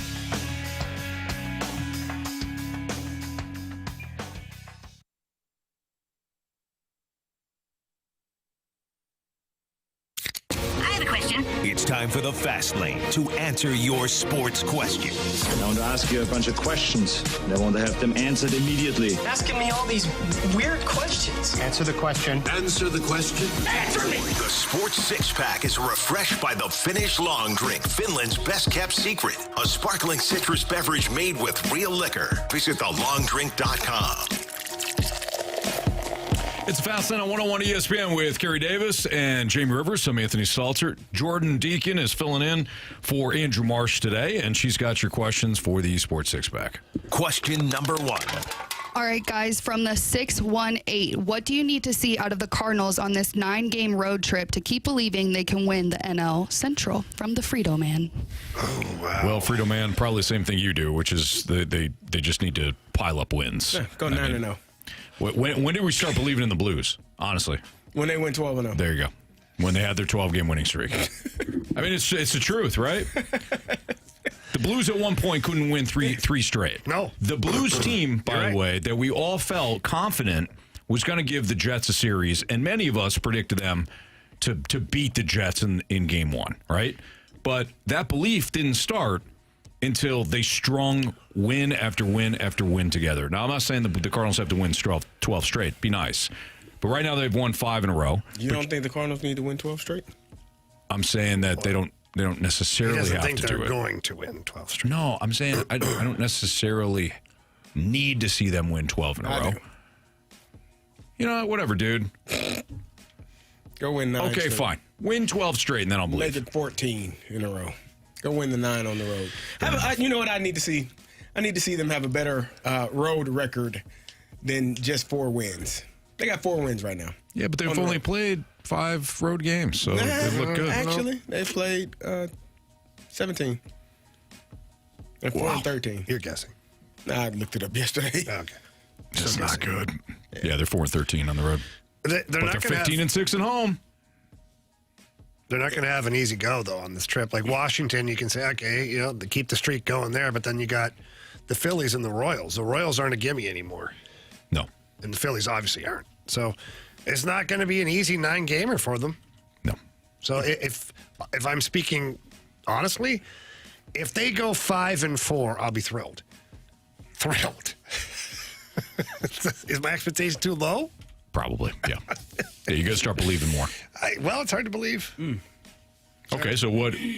All right, what are you I said my part. You said what your expectation. I caught myself. I caught myself. The question. I gave you an answer. I caught myself. You didn't like your answer. I didn't like my answer. Then have your own answer. I caught myself, Jamie. Unlike you, when you clearly said they needed to clear it more. I said they got to get the puck out of the zone. No, you didn't. Go ahead, Jordan.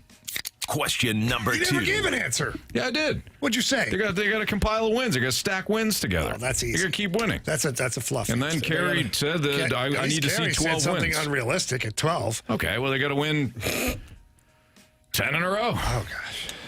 Go ahead. Good answer. They're halfway there. From the 573. Honestly, if they win 10 in a row, I don't even know if I'm like, they're hot right now, but it's a long season. Can't be that way, Anthony. I think I can. I know you are. Just fast put on yourself. power through, Jordan. You guys just brought up the road record. Where does the responsibility lie in regards to fixing the Cardinals' home versus road record? Is it solely on the players to simply, quote, play better? Or are there things that the coaching staff can implement or address while playing on the road? From the 573. I don't know what you guys say. I think it's a fluke. Wear your white uniforms. I think it's a fluke. Yeah, the team might say something about that, Kerry. And the league might have something to say about that. It's not like it's going to interfere anything. Just show up wearing white. Yeah. Sorry. It's not like There's a Spider-Man. It's not like both teams are. Like you can't play. Both teams can't be in white in hockey or in football or in basketball. That'd be funny though. It'd be funny to watch. You don't have to pass to anybody, right? Not necessarily. No. The guy standing at first base, he got a glove on. The other guy don't. They both got white uniforms on. It ain't that damn confusing. Are you saying they all look the same, Kerry? I'm just saying. Say it, Carey. Are you saying they all look the same? In baseball? In hockey? In hockey, for sure. Yeah. What do you mean? Because everybody wears visors? Yeah. They all got sticks. They sure do. Yep. And they're all white. Right? What? No, they're not. Not all Mostly. of them. Not all of them. Not all of them. Not all of them. Not all of them. I don't see that Mostly. sort of thing, Anthony. Yeah. Look, I just said the quiet part out Kerry. loud. What were we talking? That's a fluke. You think it's a fluke that they stink on the road or that they're good at home? I don't think there's anything that they can do differently when they're on the road. Magically start compiling wins. So that's my biggest beef with a lot of things is when people say, well, you could win at home. You can't win on the road. Like even the Blues, like in the playoffs where they couldn't win on the road, they're winning at home. I was like, what's the difference? Well, they're winning and they're not winning. Right. They're scoring more than they're allowing at home, and it's the opposite on the road. For the player, the only thing that's different is the crowd. And if the crowd influences your game that much, then maybe I don't believe in you as much as I should. Right. So I don't know. I mean, the Cardinals have played to a mostly empty stadium at home, and they've gone on the road and played in mostly empty stadiums in Pittsburgh and other places. So I think it's just a fluke. Yeah. And I think at some point, maybe they won't have a winning road record, but I still think that they're going to have they're not going to be this bad on the road when it's all said and done. Okay. All right, Jordan, one more in part one. Question number 3. All right. From the 636, Jamie, without saying names, how many of the current Blues roster will not be here next year? I don't think Suter will be back. I believe. Or say names. It's probably easier to say names, right? I'm not afraid of the truth. I'm not afraid. I'm not afraid. You double dog dare me, I'll do it. Do it. I don't think Suter will be back. I think he's going to retire, and I don't think that's much of a shock to anybody. Could he still play another year for a team in the league or even the Blues? Probably. I mean, if he was willing to accept a 6-7 defenseman role where he plays 55 games for the season, I'd take him on my team. But I don't think he wants that. Yep. I think he's played well over 1,500 games, and I think he's ready to go and relax at home with his beautiful family and just call it a career and do whatever the hell he wants. He's made over $100 and some million in the NHL. Not bad. He'll get a choice to do what he wants. But again, he's played over 1,500 games, so he's earned that right to have a choice. I'd like to see Radek Faksa back. He's a UFA. Army talked about how there's mutual interest, but mutual interest is only mutual interest when the dollar value is the same, too. If Radek Faksa thinks he's worth $2.5 to $3 million or $3 million, like I think that's what he made this year, 3.2, he ain't going to get that. The fourth liner doesn't get $3.2 million. So, what's he willing to accept? What's Army willing to give? And we'll see how much mutual interest there really is there. Apart from that, I think you'll see maybe one or two other changes. So I think probably 3 changes overall. Like the best part about what the Blues have going right now is they don't even have to change anything. People say, they got to add this. They got to. You're right. They do. But they don't have to. If they iced the same exact team next year, probably in the same similar spot as they are now. But you don't want that. You want to take the next steps. You want to win the first round of the playoffs. You don't want to be a wild card team. Like all of those things that you want to keep improving at, which means sometimes you have to tweak the roster a little bit too. All right, keep those questions coming into the Air Comfort Service text line at 314-399-9646. We'll continue our Sports Six Pack Part 2 next.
It's time for the Fast Lane to answer your sports questions. I want to ask you a bunch of questions, and I want to have them answered immediately. Asking me all these weird questions. Answer the question. Answer the question. Answer me! The Sports Six-Pack is refreshed by the Finnish Long Drink, Finland's best-kept secret. A sparkling citrus beverage made with real liquor. Visit thelongdrink.com.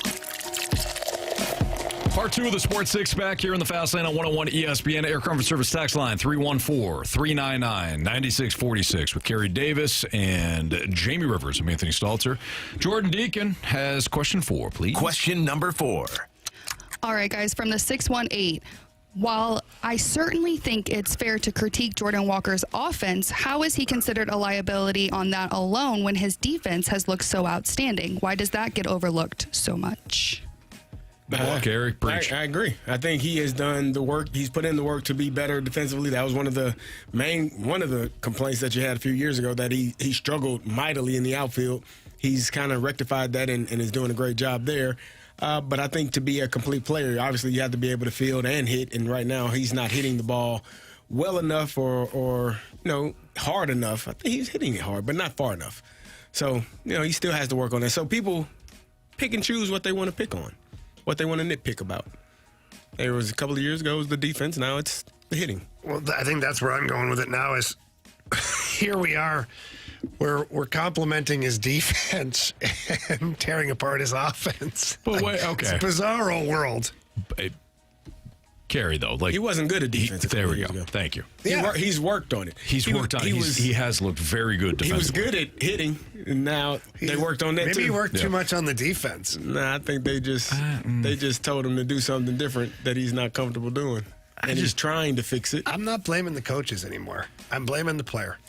Well, Jamie, if you were able to hit and now you can't. He was able to hit. That's fine. So exactly. So if he was able to hit before, why can't he hit now? Because they changed it. No, they didn't. They even left him alone and said, do your thing, chicken wing. How'd that work out? They call him chicken wing? I don't think they call him chicken wing. I don't think they call him chicken wing. It was just a thing. It rhymed. I thought I'd go with it. I actually liked it. You know? I don't understand how, sometimes look, Jordan Walker wasn't good in the outfield. Mm-hmm. We can say that. And I was wrong projecting that maybe he would stay that way and he would just need to be a DH. He has looked very good defensively. Very good. But I don't understand. He's hitting below 200. He's not hitting well. Mm-hmm. I'm not taking anything away from his defense. His defense has improved. His defense is full stop on that. Hitting is not, he's not matured yet. So I think we can kind of call it like we see it and not have it be a situation where it's like we're not giving him the credit that he deserves because he's not hitting well. No, he's not playing. He's playing great defense and he's not hitting well. Yeah. Both statements can be true. And hopefully he gets better. Hopefully he gets better. Or maybe he can be a defensive end somewhere. You grew up in Georgia. Why? No coach said, "Hey, man, defensive end." I think he did. I think I saw that somewhere. Or maybe I don't remember. I can't remember. I mean, come on. It all jumbles together. 6'5". I may have asked him. Maybe. I don't remember. I think I did ask him. What'd he say? I think they did try to get him to play, but not his thing. I don't remember, though. I could be. Maybe I heard it. Everything kind of. Who knows what Carey heard? Let's just be honest. Who knows? I might not have heard anything. Hell, he may not even be talking to Carey. No, he may not. I may not have been talking to him. Hell, it might have been somebody who looked like him. Who knows? Who would that be? I don't know. A football player. Big guy too. Yeah. 6'6". Mm-hmm. That's what I'm saying. He's got a defensive end frame. I was going to say he'd have to be defensive end. Right? Yeah, tight end. Yeah. You don't like it. I just thought of something that was just. Go ahead. In order to play defensive end, he'd have to hit. Wow. Oh. That's it. Shut the Okay, tight end it is. Wow. He can catch now. Yeah, you got it. You worked on it. Wow. I wasn't going to say it. He said it. Didn't have to pull it too hard. They had to pull it out of him too hard. Yeah. Well said. Question 5, please. Jordan. Question number 5. All right, guys, from the 636, are you the type of fan that roots for the team that knocks yours out? Personally, No. I like knowing I lost to the best. No, I hope they go down. Same. I hope they go down in a blaze of not glory. I hope they get swept. I hope the Jets get swept. In 2 games. If that's possible.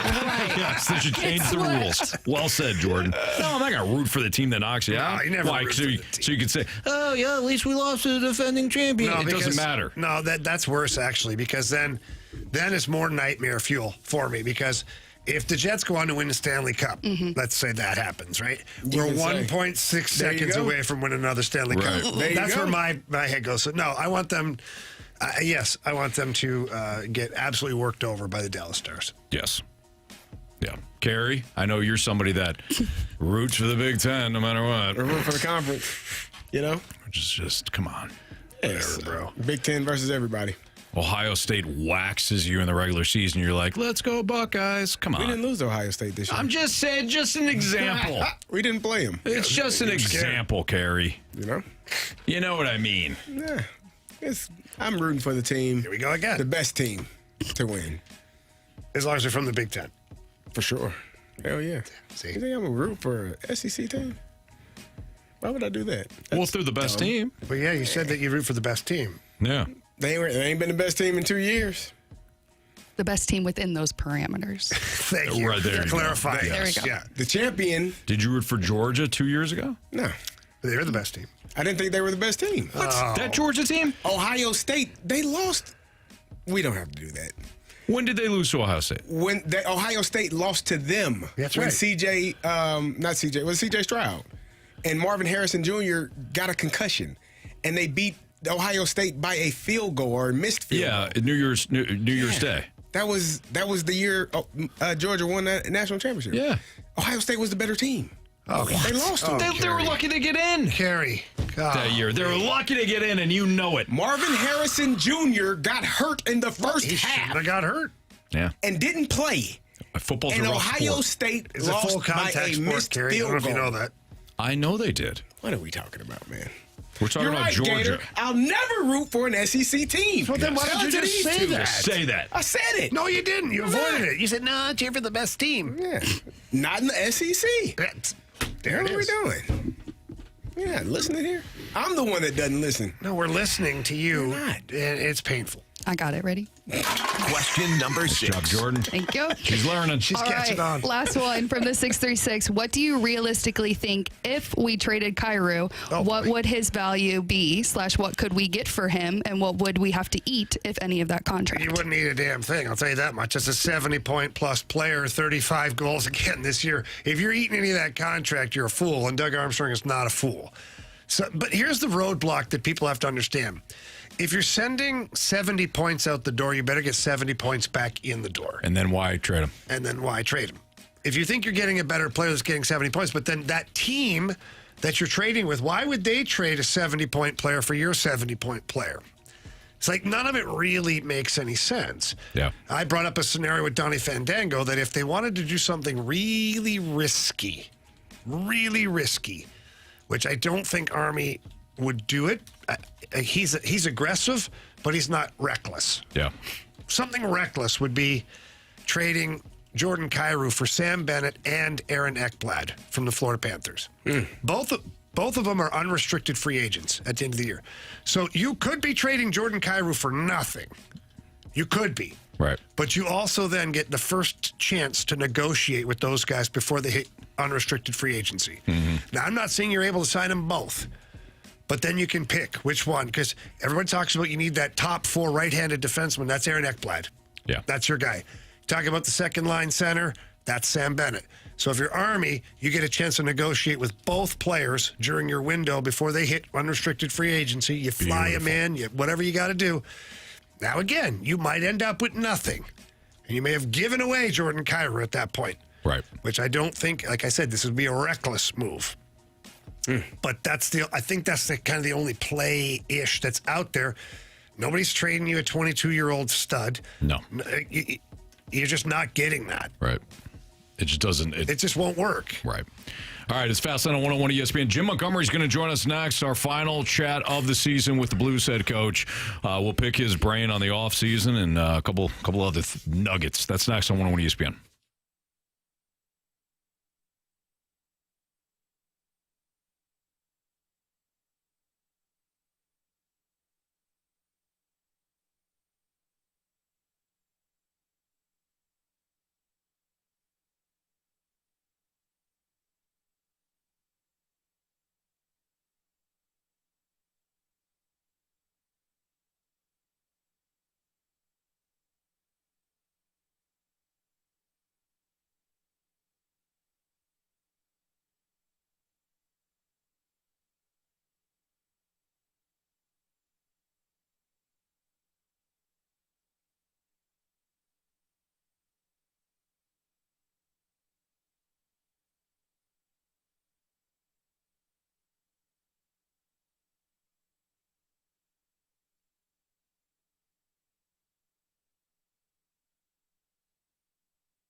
9:02, your time check is brought to you by Clarkson Jewelers, an officially licensed Rolex jeweler with Kerry Davis and Jamie Rivers.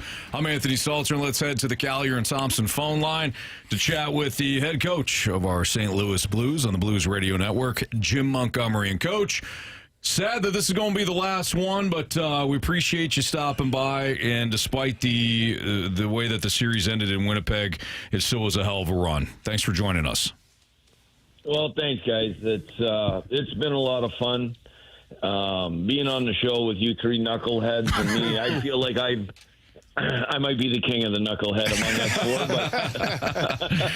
But that Coach, being said, I just want to say I wish we were still doing this, talking about how we're going to beat Dallas, because that's where we should be. Absolutely. We agree. I just wanted to say we prefer the term psychopaths. 3 psychopaths, and you're the head of the psychopath kingdom here. Not far off. Good stuff. Not far off. Yeah. All right, Monty. So let's just do a little bit of a dive into the season overall. I for me personally, I don't have much of an appetite to go over, what happened last game in Winnipeg. I think that's still too fresh to really break that down. But you come into the organization at the end of November. I would love to hear from your perspective, what you walked into, when you started noticing changes, and how the team ended up overall. I'm not talking about the Winnipeg loss, but just overall as a group. Yeah, well, when I walked in, and after I coached the first game, I realized we had a lot more talent than I had thought from the outside, like ability at every position.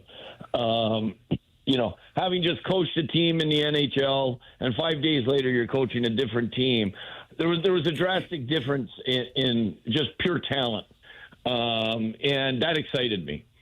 And then what I quickly saw was there the fundamentals of checking weren't there.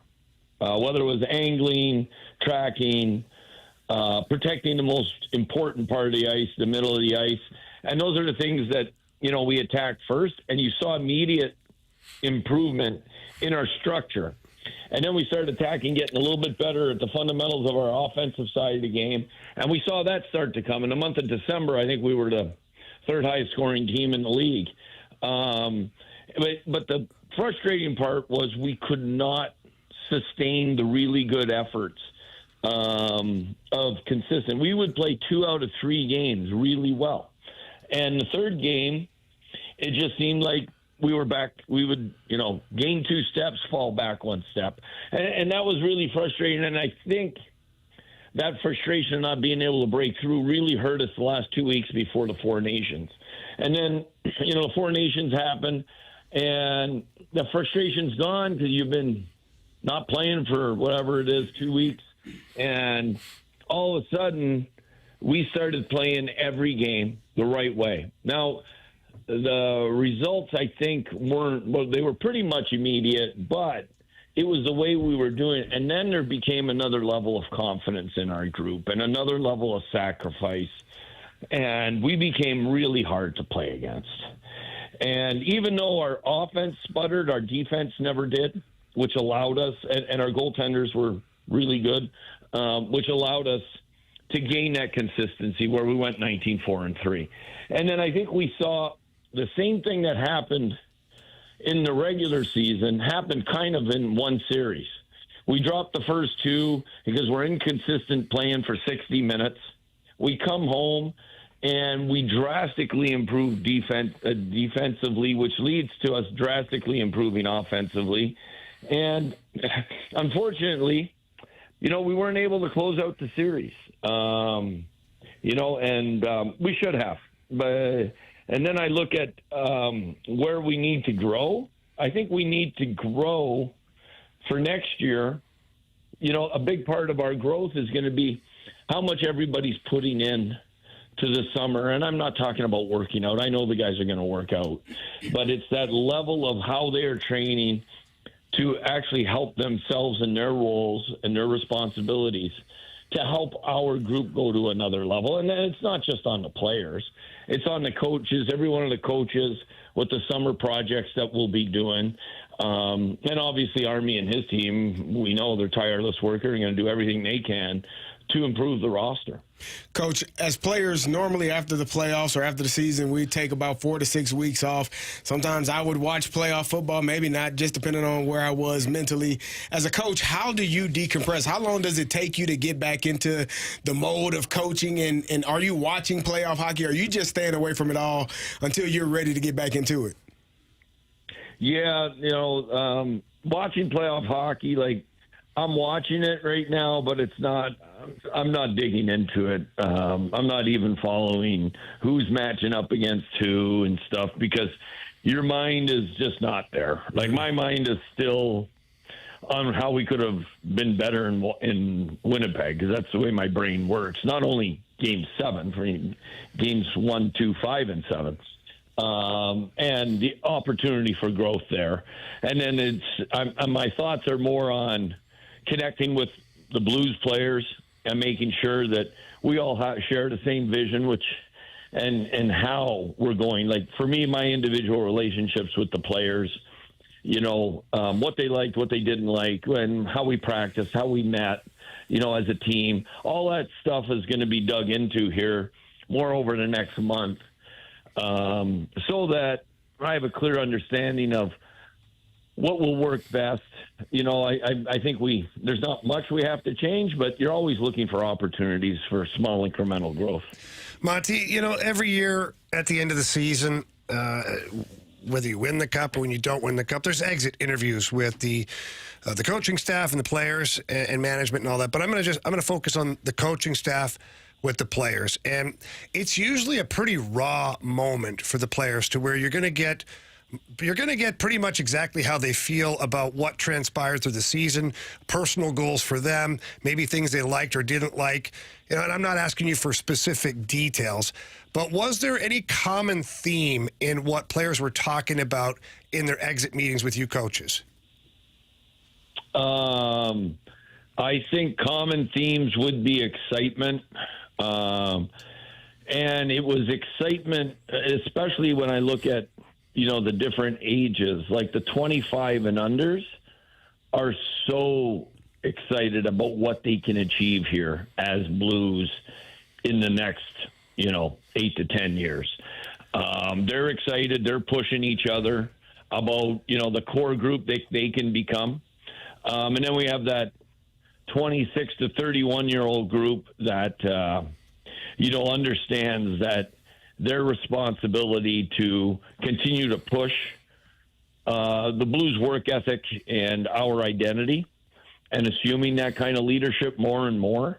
And then you have, the group that's just a little bit older than that, and they want their legacy to be, as Blues is being able to say that they won a cup here.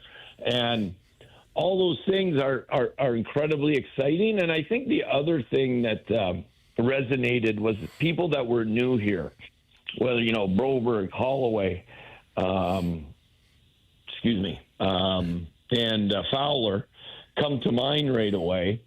And Joseph said this too, who is new this year, is how much they love this city, how much they love our fans, and the culture in the Blues organization of making people feel welcome by the players, by everybody involved, and how they're treated in the city is they can't.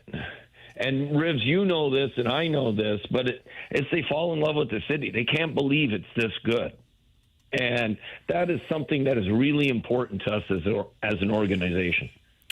Head coach Jim Montgomery join us right now on the Fast Lane on 101 ESPN. A couple more things for the coach. I can't imagine following the Winnipeg series that there wasn't a couple of times where either you had trouble falling asleep or you woke up in the middle. But of course, those, as you mentioned, are opportunities for you and the team moving forward. What's the biggest learning opportunity that stems from the Winnipeg series? I think it's being able to close out games that are tight,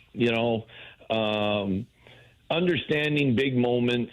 And like, we were a really good defensive team, but in big moments we weren't.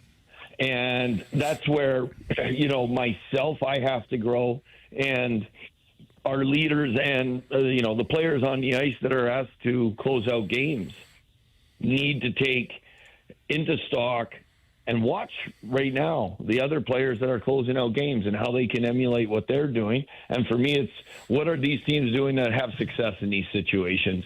And that's part of a maturation process of understanding, the most valuable ice, understanding what's important, who their trigger guys are, who are their most dangerous players, the MDM, most dangerous man on the ice. We got to make sure he doesn't get the puck. On that note, Coach, and maybe you just answered it, but I was listening to your season end press conference, and somebody had asked you about, I don't know, like regret or whatever, and you were talking about just the ability to close games with the assembled media then too. Is it strategy or experience when it comes to like closing games down? Do the players just need more experience in those situations, or is it strategy? Well, I would say that you got to be in that situation, and that allows you the more, I guess, the calm and cool, collected thoughts. So I would say it's 70% experience and 30% strategy. Makes sense. All right, Monty, now that the season's over, I'm sure that your beautiful family's going to get together. You guys are going to have some time here in the summer, whether it's in St. Louis or wherever else you go. But anything fun that you got in your plans? I don't know if you're a big golfer or whatnot, but just take us behind the scene a little bit what Coach Montgomery's thinking about for the summer. Yeah, we got I got to go back to Boston where my family is, and I'll leave tomorrow. And then we move here permanently July 1, which we're all excited about. And then we're going to go on a family vacation the last week of July. And we might do a couple of lake trips to friends and old neighbors that have places either in I'm forgetting the name of the lake just outside Chicago that I have a dear and close friend has a place on that lake. And then there's one in Minnesota. So we might do a family trip on one of those kind of excursions for a 4-day trip. But besides that, it's getting acclimated to St. Louis again, enjoying the different clubs and pools that we're a part of as a family, and just immersing ourselves in a great culture here in St. Louis. Well, Monty, I'm just going to offer my own extended invitation to you. We have the pool at the house, at the Rivers house, but we also have a pond in the subdivision. The pond is probably better for you. We'll have the kids and the wife over to the pool. There's good fishing in that pond too, Coach. Caddyshack. You know it, baby.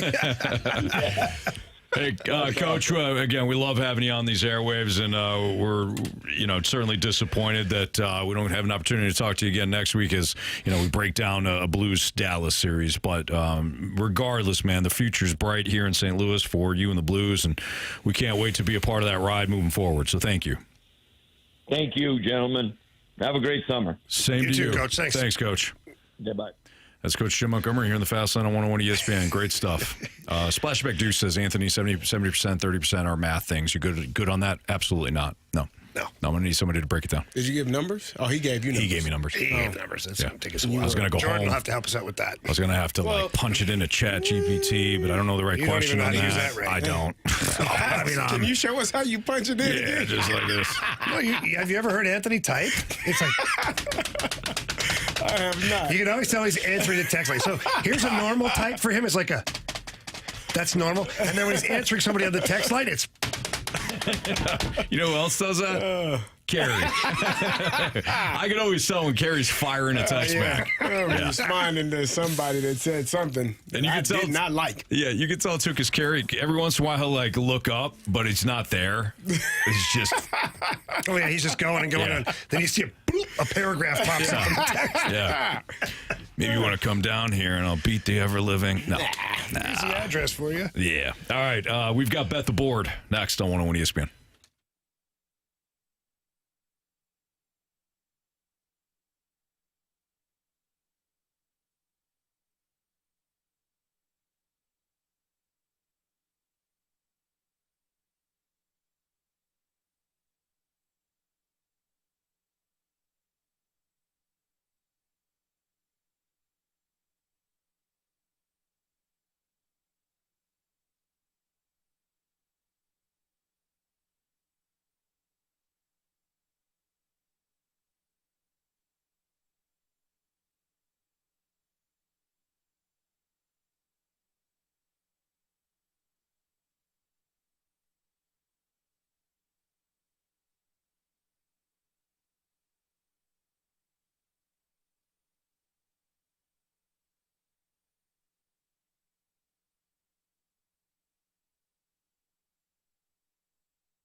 Time to bet the board here in the Fast Lane on 101 ESPN. Here's your latest standings. I've got 3 points.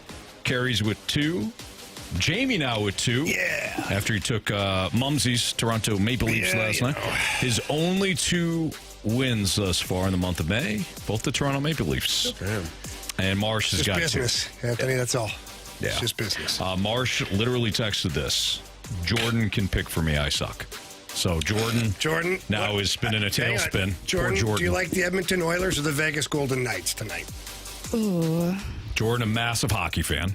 Huge. Yeah, hockey is my sport. Hockey is life. Because the other game is, well, you can pick the Capitals as an underdog in that one. Yeah. The Oilers are the underdog against Vegas, but Vegas is a slight favorite. I'm going to go Vegas. All right. I'll take Vegas. Okay. There you go. So now you have the Golden Knights to root for. There you have it. Thanks, Marsh. So that'll be Marsh's pick for tonight. All right. This is terrible. It's terrible. Who's in first? Anthony? Yeah. You might want to place your bet then, please. Well, I was going to go Vegas.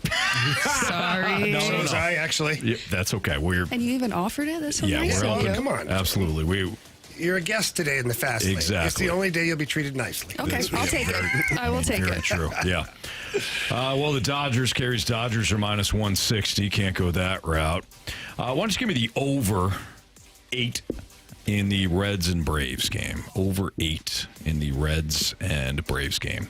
Old Spencer Schwellenbach has struggled a little bit. So, is it on me? No. Me. How is it on you? Ouch. I don't know. Go ahead, Carey. Give me the Golden State Warriors plus 11. Why don't you cry about it? Well, they knew there was no risk of us betting on the same thing. No, you were good. All right, Golden State plus 11. Okay. No Steph Curry. I think they still might be able to do something crazy here tonight. It might. I'm going to go Connor McDavid, a power play point. Okay. At plus 140. What the hell has he ever done? That guy sucks. He's terrible. He's not terrible at all. He's really good. Yeah. All right, so that's it, huh? That's it. No baseball. No beat the streak. No home run derby. No lineup game. Hey, by the way, Jamie. Yeah. Yesterday. Yeah. We got a text, and we've got a couple of people that were chiming in. Mad at me already? No. Saying, get rid of the lineup game. It is, quote, the worst segment on radio, unquote. Is it because it's copy and paste all of a sudden again? Well, that was Carey's. Yeah, Carey's point was that. It's kind of dull when you, but it's crazy. You win games. You're just throwing gas on their fire. No, I don't think it's dull. I happen to like the lineup I like game. I think it's fun. I like the Sounders. Marshy works hard on I think it's them. exciting. All of those things. But what are you going to ask me? Well, I was going to say, why don't we throw Marsh's poll out there? Okay. And he's always doing that on Twitter. Yeah, see if we should get rid of the lineup game. I don't think we should. But we're going to need Marshy to put his own poll out there, though. Oh yeah, we can't put his poll out. Yeah, that's his own personal choice. Correct. Correct. So maybe we do that tomorrow. And it's very tomorrow. loose on Twitter. Like you can have a poll anytime you want. Well, yeah, on anything. Yeah. And this is going to be on the lineup game. Okay. What do you think? What do you think people are going to vote? I think they want to keep the lineup game. I've seen a couple texts today saying that they don't want the lineup game, but nobody has something to replace it, like a solution for it. So therein lies the problem. Exactly. Yeah. Gator says love the lineup game. See? Then Gator, get on Marshy's poll and vote. Tomorrow, though. Tomorrow, yeah. Yeah. Jordan, what are your personal feelings on the lineup game? I like the lineup game. I was a little bit nervous having to run the board for the lineup game, but no cards game today. No, you're good. But yeah, I'm a fan. All right. I support. There we go. There you go. We keep it. I like you. Yeah. Thanks, dude. Yeah, so maybe we'll see about that. I mean, we're gonna have to keep it in place for now because we're not. What do we replace it with? I've seen some ideas about changing it up. You know, how do we change it up? Someone said hard pass. I love the lineup game. I love the lineup game. I just missed keep the lineup something. game. Love the lineup game. So there's a lot of people who like the lineup game. Yeah. Okay. Anthony, we run into this problem a lot. You and I in particular, probably Carey too, because he's very emotional just like we are. Is we let one or two texts be the voice of all of our listeners, because the listeners ordinarily who like something they're not keyboarding it up to be, this is awesome. Love your opinion. Nope, not often do we get that. Very true. We get this sucks. And we're like, oh, they don't like you this. suck. Yeah. You suck, too. Whoa. The lineup game Making it stinks. personal. We should get rid of that, and we should get rid of you, too. But then we focus on that. Right. You know? Very true. I mean, it hurts. That's but how we focus. got. That's how we got Freedom Friday. That's exactly how we got Freedom A Friday. couple people were chiming in. Why don't you guys talk about this? Why don't you guys talk about that? Anthony showed up. Mm-hmm. And he said, "You know what? I'm done. You pick the pick topics tomorrow. All your topics tomorrow." And it worked out really well, so we kept it. Yeah, it's worked out well. All right. But you're right, Jamie. And by the way, and I shared this with you guys because a lot of people were telling me, hey, make sure that you tell the guys everything I said. When I was at Cafe Telegraph last Friday night, people were incredible. They loved the show. They were like favorite segments are thrown out there. They're like, tell that. Jamie, tell Carey, tell Marshy. So I personally enjoy when our listeners are just as invested in the show as we are. And if they don't like something, they tell us. It's fine. But if they do like something, they tell us as well. Absolutely. I feel like we have a good relationship with our listeners. I do too. For the most part. For the most part, it's healthy. For the most part. There's also sometimes when some things are unhealthy. Some things are very This unhealthy. text I just read. Oh, Is it directed boy. at you, Carey? No, can't read it. Is it directed at Oh, anybody is that the specifically? one about that? Yeah. No. Okay. I'll By just the way, 314, don't do that. Yeah, don't do that. okay. Don't do that. All right. I'll just keep that private. Sounds good. Chris Kerber is going to join us next. We'll talk to him about some Blues hockey here on 101 ESPN.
I'm Jordan Deacon. The SportsCenter update is brought to you by Saliga Heating and Cooling. The Cardinals swept the Pirates yesterday by a score of 5-0. They're off today and back in action tomorrow, taking on the Washington Nationals. First pitch is at 5:45. We got the voice of the Blues, Chris Kerber, coming up next. I'm Jordan Deacon. The SportsCenter update was brought to you by Saliga Heating and Cooling, a Daikin heating and air conditioning dealer.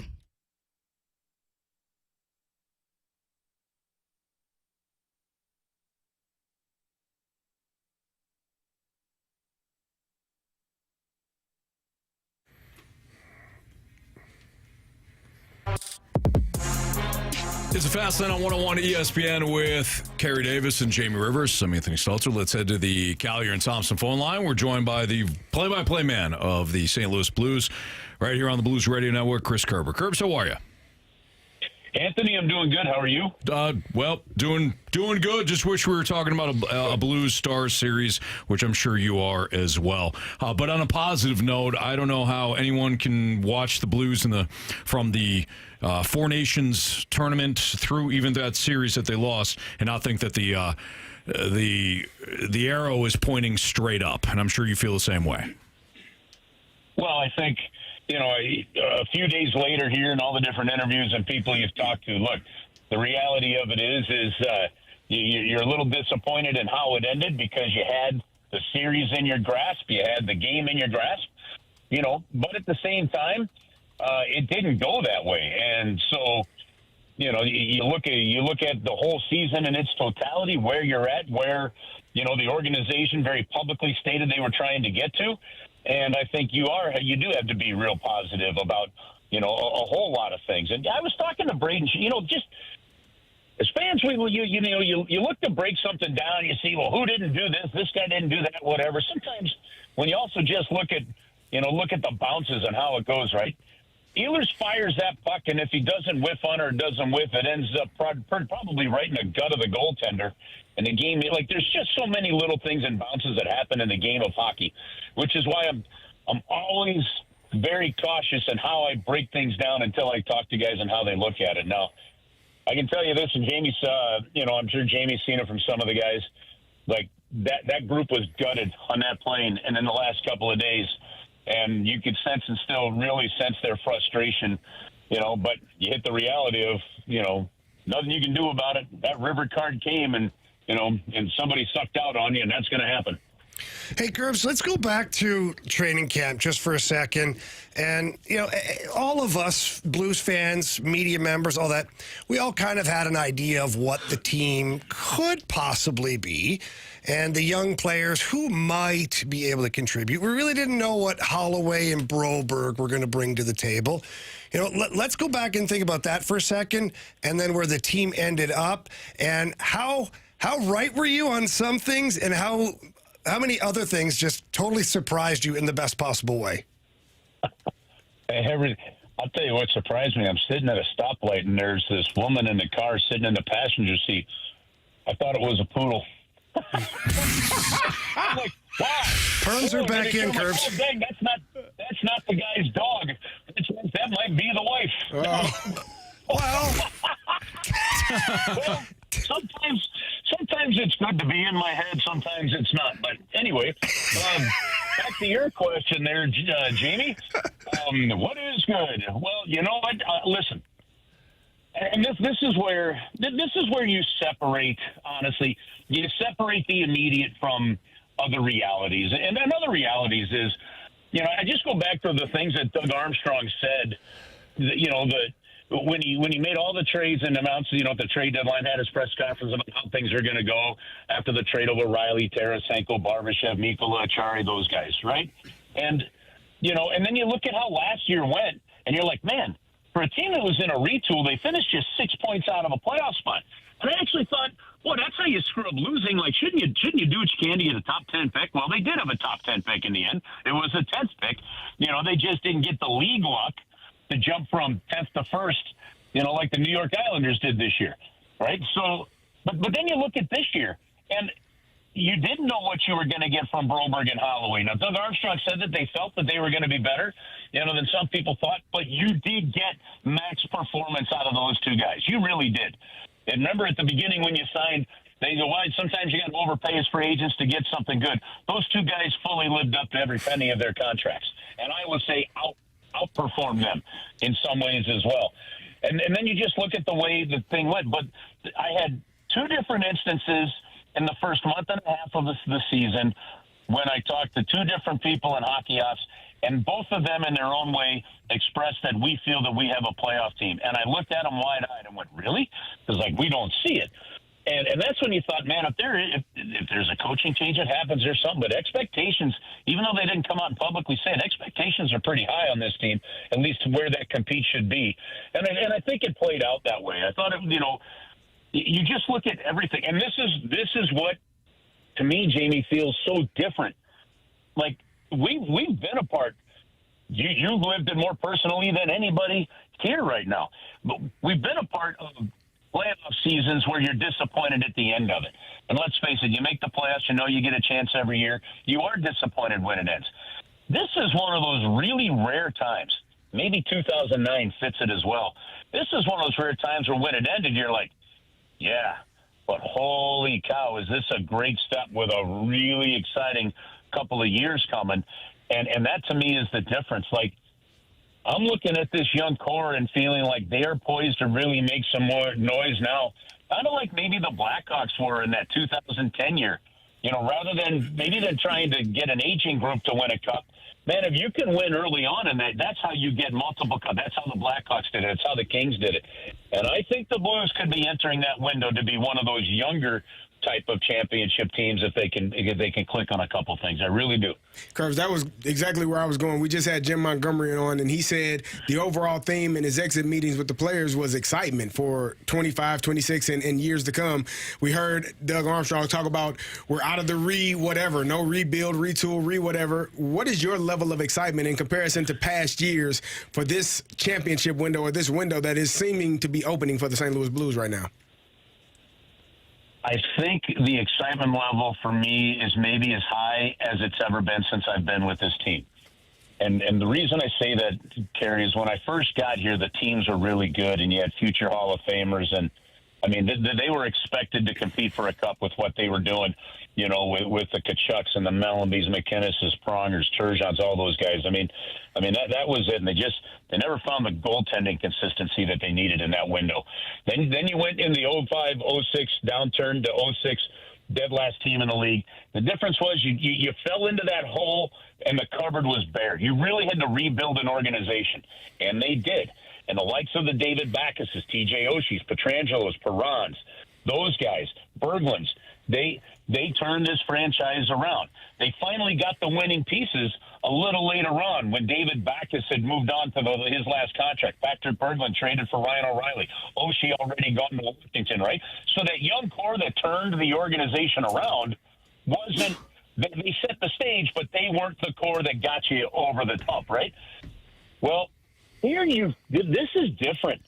This one is you're poised to compete with a younger core because of everything that was set up of those guys previously, 2019. The Braden Shens, the Binningtons, the Parekos, the Robert Thomases, those guys, right? And in that window, Doug Armstrong and his hockey staff has managed to amass some really good, bright young prospects where, to me, I think you've got to look at this young team from an offensive standpoint with probably the most level of offensive excitement since Brett Hull was here. I really do. Robert Thomas, the first player to put a back-to-back 80 points since Brett Hull in 96, 97. At 25 years of age, he's only the fifth Blue to put up 2 80-point seasons for the franchise. The other four guys were Hall, Shanahan, Gilmore, and Federico. Right? You look at what Jordan Kyrie's done with 3 30-goal seasons and 3 70-point seasons. You're excited about Snuggerud. Neighbors. Looks like if you get if we get a power play going, you're going to see guys hit 30 goals because the power play's going. So somebody that has a net from presence like Jake Neighbors. What the growth of Snuggerud and the shooting ability of Bolduc.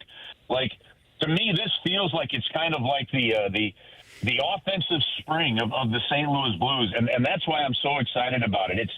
It just feels like this young group is already ready to go at a earlier and higher level than some of the other previous younger cores.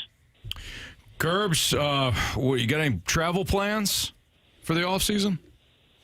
I'm going to do a couple things. Hopefully, we're going to go up to Cape Cod with the kids. Good. With one child in college, Gabby heading to Mizzou, and another one still in high school. So we'll have a great family time, a great family summer. Some events planned with the hockey team as well to be out and about. So this is going to be a great summer. I'm so encouraged. How you feel and what your response has been outside of the negative Nellies that you're going to get and you have to drown out. I'm just standing outside of Marquette here, about to walk in and watch a soccer game for Parkway West there, and people come up to you and they're like, "Yeah, we can't wait for next season already." And like, man, it's May, right? Like, I'm excited for what this fan base felt, and I don't think if you're a true Blues fan, I don't think you can be any more proud of what this hockey team did this year to set you on that path. It's a pretty exciting time. Oh, no, I think for the majority of the Blues fans, they know what they're witnessing right now, and they know that this team is on the upswing here, and they're going to be a team to be reckoned with come next season. I don't think there's any doubt about it. People are mostly excited. Disappointed, certainly, but mostly excited. It's going to be a lot of fun coming up. Yes, sir. Yes, sir. All right, Kerbs, we'll let you go. Thank you. All right, guys, have an awesome weekend. Same to you. Thanks. That's Chris. Bye-bye. That's Chris Kerber, voice of the Blues here on 101 at ESPN. When we come back, what we learned, criticisms and compliments, 3 stars of the day. That's all next in the Fast Lane.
If you missed anything from today's show, you can always download the podcast, available at 101ESPN.com or via the Dobbs Tire and Auto Center's 101 ESPN mobile app.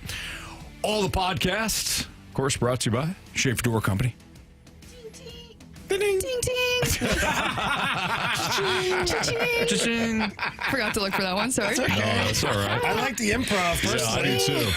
It's better than just, dead air. Better than just giving a thumbs up to us. Yeah, you guys are right. You guys got it. Yep.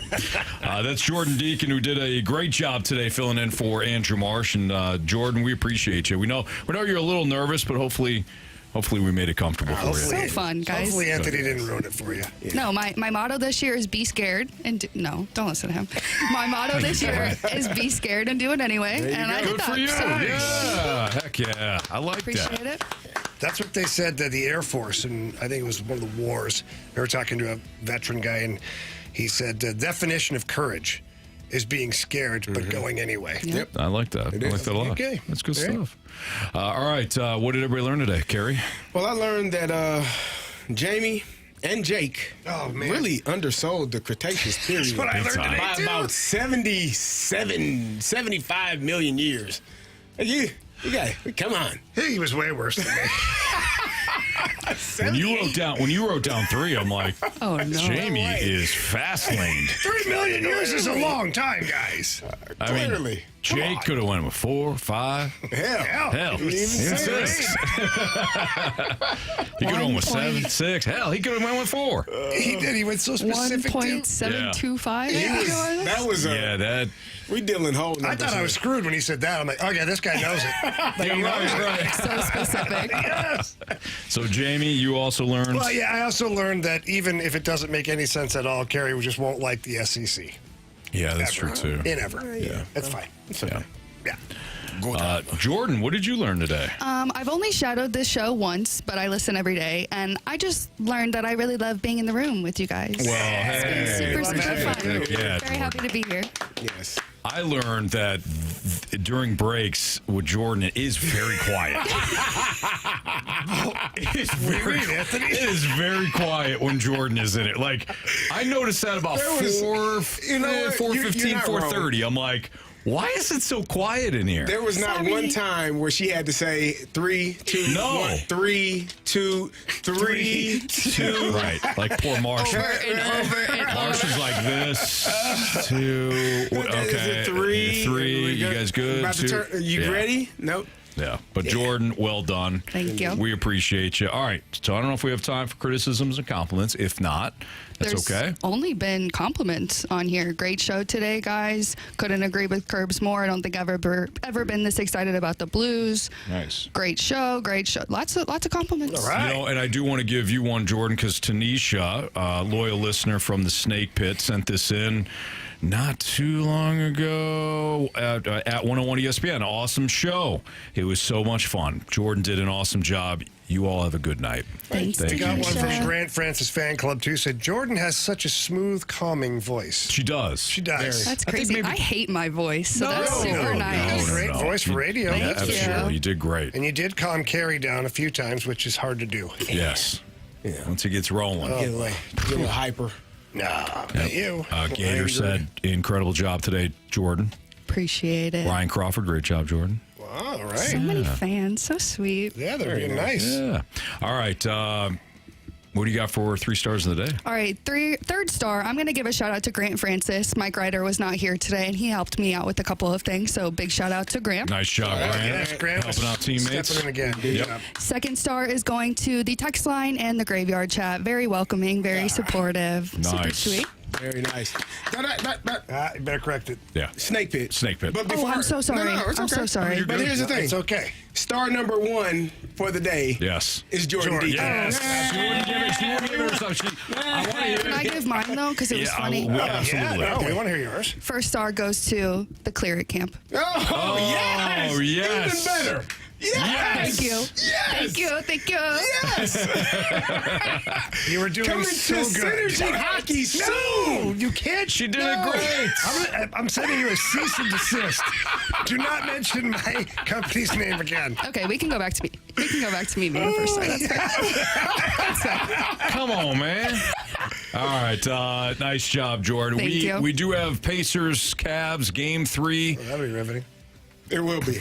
You know what, Anthony? We should get a company called Energies Hockey. Oh, I like that. Get the same Not T-shirt. Synergy, but same logo. For Jordan Deacon, Kerry Davis, Jamie Rivers, and Anthony Stalter. See you.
them for that too. You have nothing to lose and everything to gain. Visit forthepeople.com for a free consultation or call Pound Law on your cell, pound 529. If someone does this to you, call the Bar Association and report them. Let's fight these bums. Morgan & Morgan, forthepeople.com. Injured? Dial Pound Law or visit forthepeople.com for an office near you. Prescriptions require an online consultation with a healthcare provider who will determine if appropriate. Restrictions apply. See website for details and important safety information. Price varies based on product and subscription plan. Hey guys, let's talk ED because millions of men experience it, but not everyone can access or afford treatments like Viagra. Hims can help. Through Hims.com, you can access a full range of treatment options for ED through a 100% online process. To start your free online visit and save up to 95%, go to hims.com/joy, HIMS.com/JOY. Get ready for Camping World's Red, White, and New Trade event, May 15th through the 18th. Get the highest value for your RV guaranteed during the biggest RV trade event of the year. Shop the best RV deals in America with new RVs starting as low as $92 a month. Get ready for the holiday weekend with up to 45% off grills and 25% off product installation. Plus, we'll have free hats, free propane refills, free food, and fun for the whole family. Don't miss the incredible Red, White, and New Trade event, May 15th through the 18th at your local Camping World. See dealer for full details and disclaimer. Hit it out of the park this baseball season at DraftKings at Casino Queen. Book DraftKings at Casino Queen's Stay and Play Cardinals Hotel Package. This Grand Slam bundle includes 1-night hotel stay, 10% off casino dining, 2 St. Louis Cardinals tickets, and free shuttle service to the game, starting at just $159. Call DraftKings at Casino Queen today to book your package. 618-874-5000. Must be 21. Gambling problem? Call 1-800-GAMBLER. Based on availability, restrictions apply. WXOS HD1 East St. Louis. 101 ESPN is driven by Auto Centers Nissan, home of the lifetime warranty and 30-day return. You can now watch 101 ESPN live on our Air Alliance Team Studio Cams. Catch every show live on our YouTube channel or at 101ESPN.com. 101 ESPN Studio Cams. Presented by the Air Alliance Team Heating and Cooling. Getting the job done quickly, correctly, 100% of the time. This is the 101 Instant Replay Show, highlighting some of the best moments of today on 101 ESPN. Welcome inside the Instant Replay Show here on 101 ESPN. Grant Francis with you, and it's going to be an all-Cardinals Instant Replay Show today. On the last 3 segments of this show, you'll hear from the Redbird Report podcast with Brandon Kiley and Tanner Hendrickson, so that coming your way a little bit later. But first up, let's hear from TMA, as earlier today, they had the opportunity to catch up with Cardinals pitcher Steven Matz. So, the team certainly got hot, winning 5 in a row. What's working right now? I think our hitters and our defense have really come off to a great start of the season, and I think the pitching is kind of coming up behind it now. So now we're just clicking on all cylinders, and it's been great. I think we got a great team, and now that we're all firing on all the cylinders, I think we can really do some damage here. We're at 500 and starting this road trip. So And something Ollie said yesterday about the struggles on the road, he said, if you look at the games, we've been right there. The record is bad on the road, really good at home. Do you see that as well, that some of the road losses were games that just kind of got away late? And do you think you can overcome that? Because right now, I mean, it's a pretty disparate record between home and road. Yeah, I think we can overcome that for sure. I think, we lost some tight ones there on the road. And like I said, it's you kind of get a reset after that home series, play good baseball, and you just got to carry it in. There's really nothing that changed, So it's everybody's doing their part now, and so I think we're going to go a nice little run, continue it. You must be feeling pretty good about the way things are with you now. See, you haven't given up a run in almost a month. What's so much better for you now than in previous years at times? I think for me the biggest thing is my curveball. I've been able to throw that. I've been getting some strikeouts on that. I've been throwing it really at all times. And for me, the changeup's kind of always there. That's continuing to be a good pitch for me. But the curveball's really kind of been the X factor for me this year. I mean, come in, have fastball come in, and show 3 pitches, and so that's really the big thing. Stephen Matt's our guest here on TMA. The Cardinals will head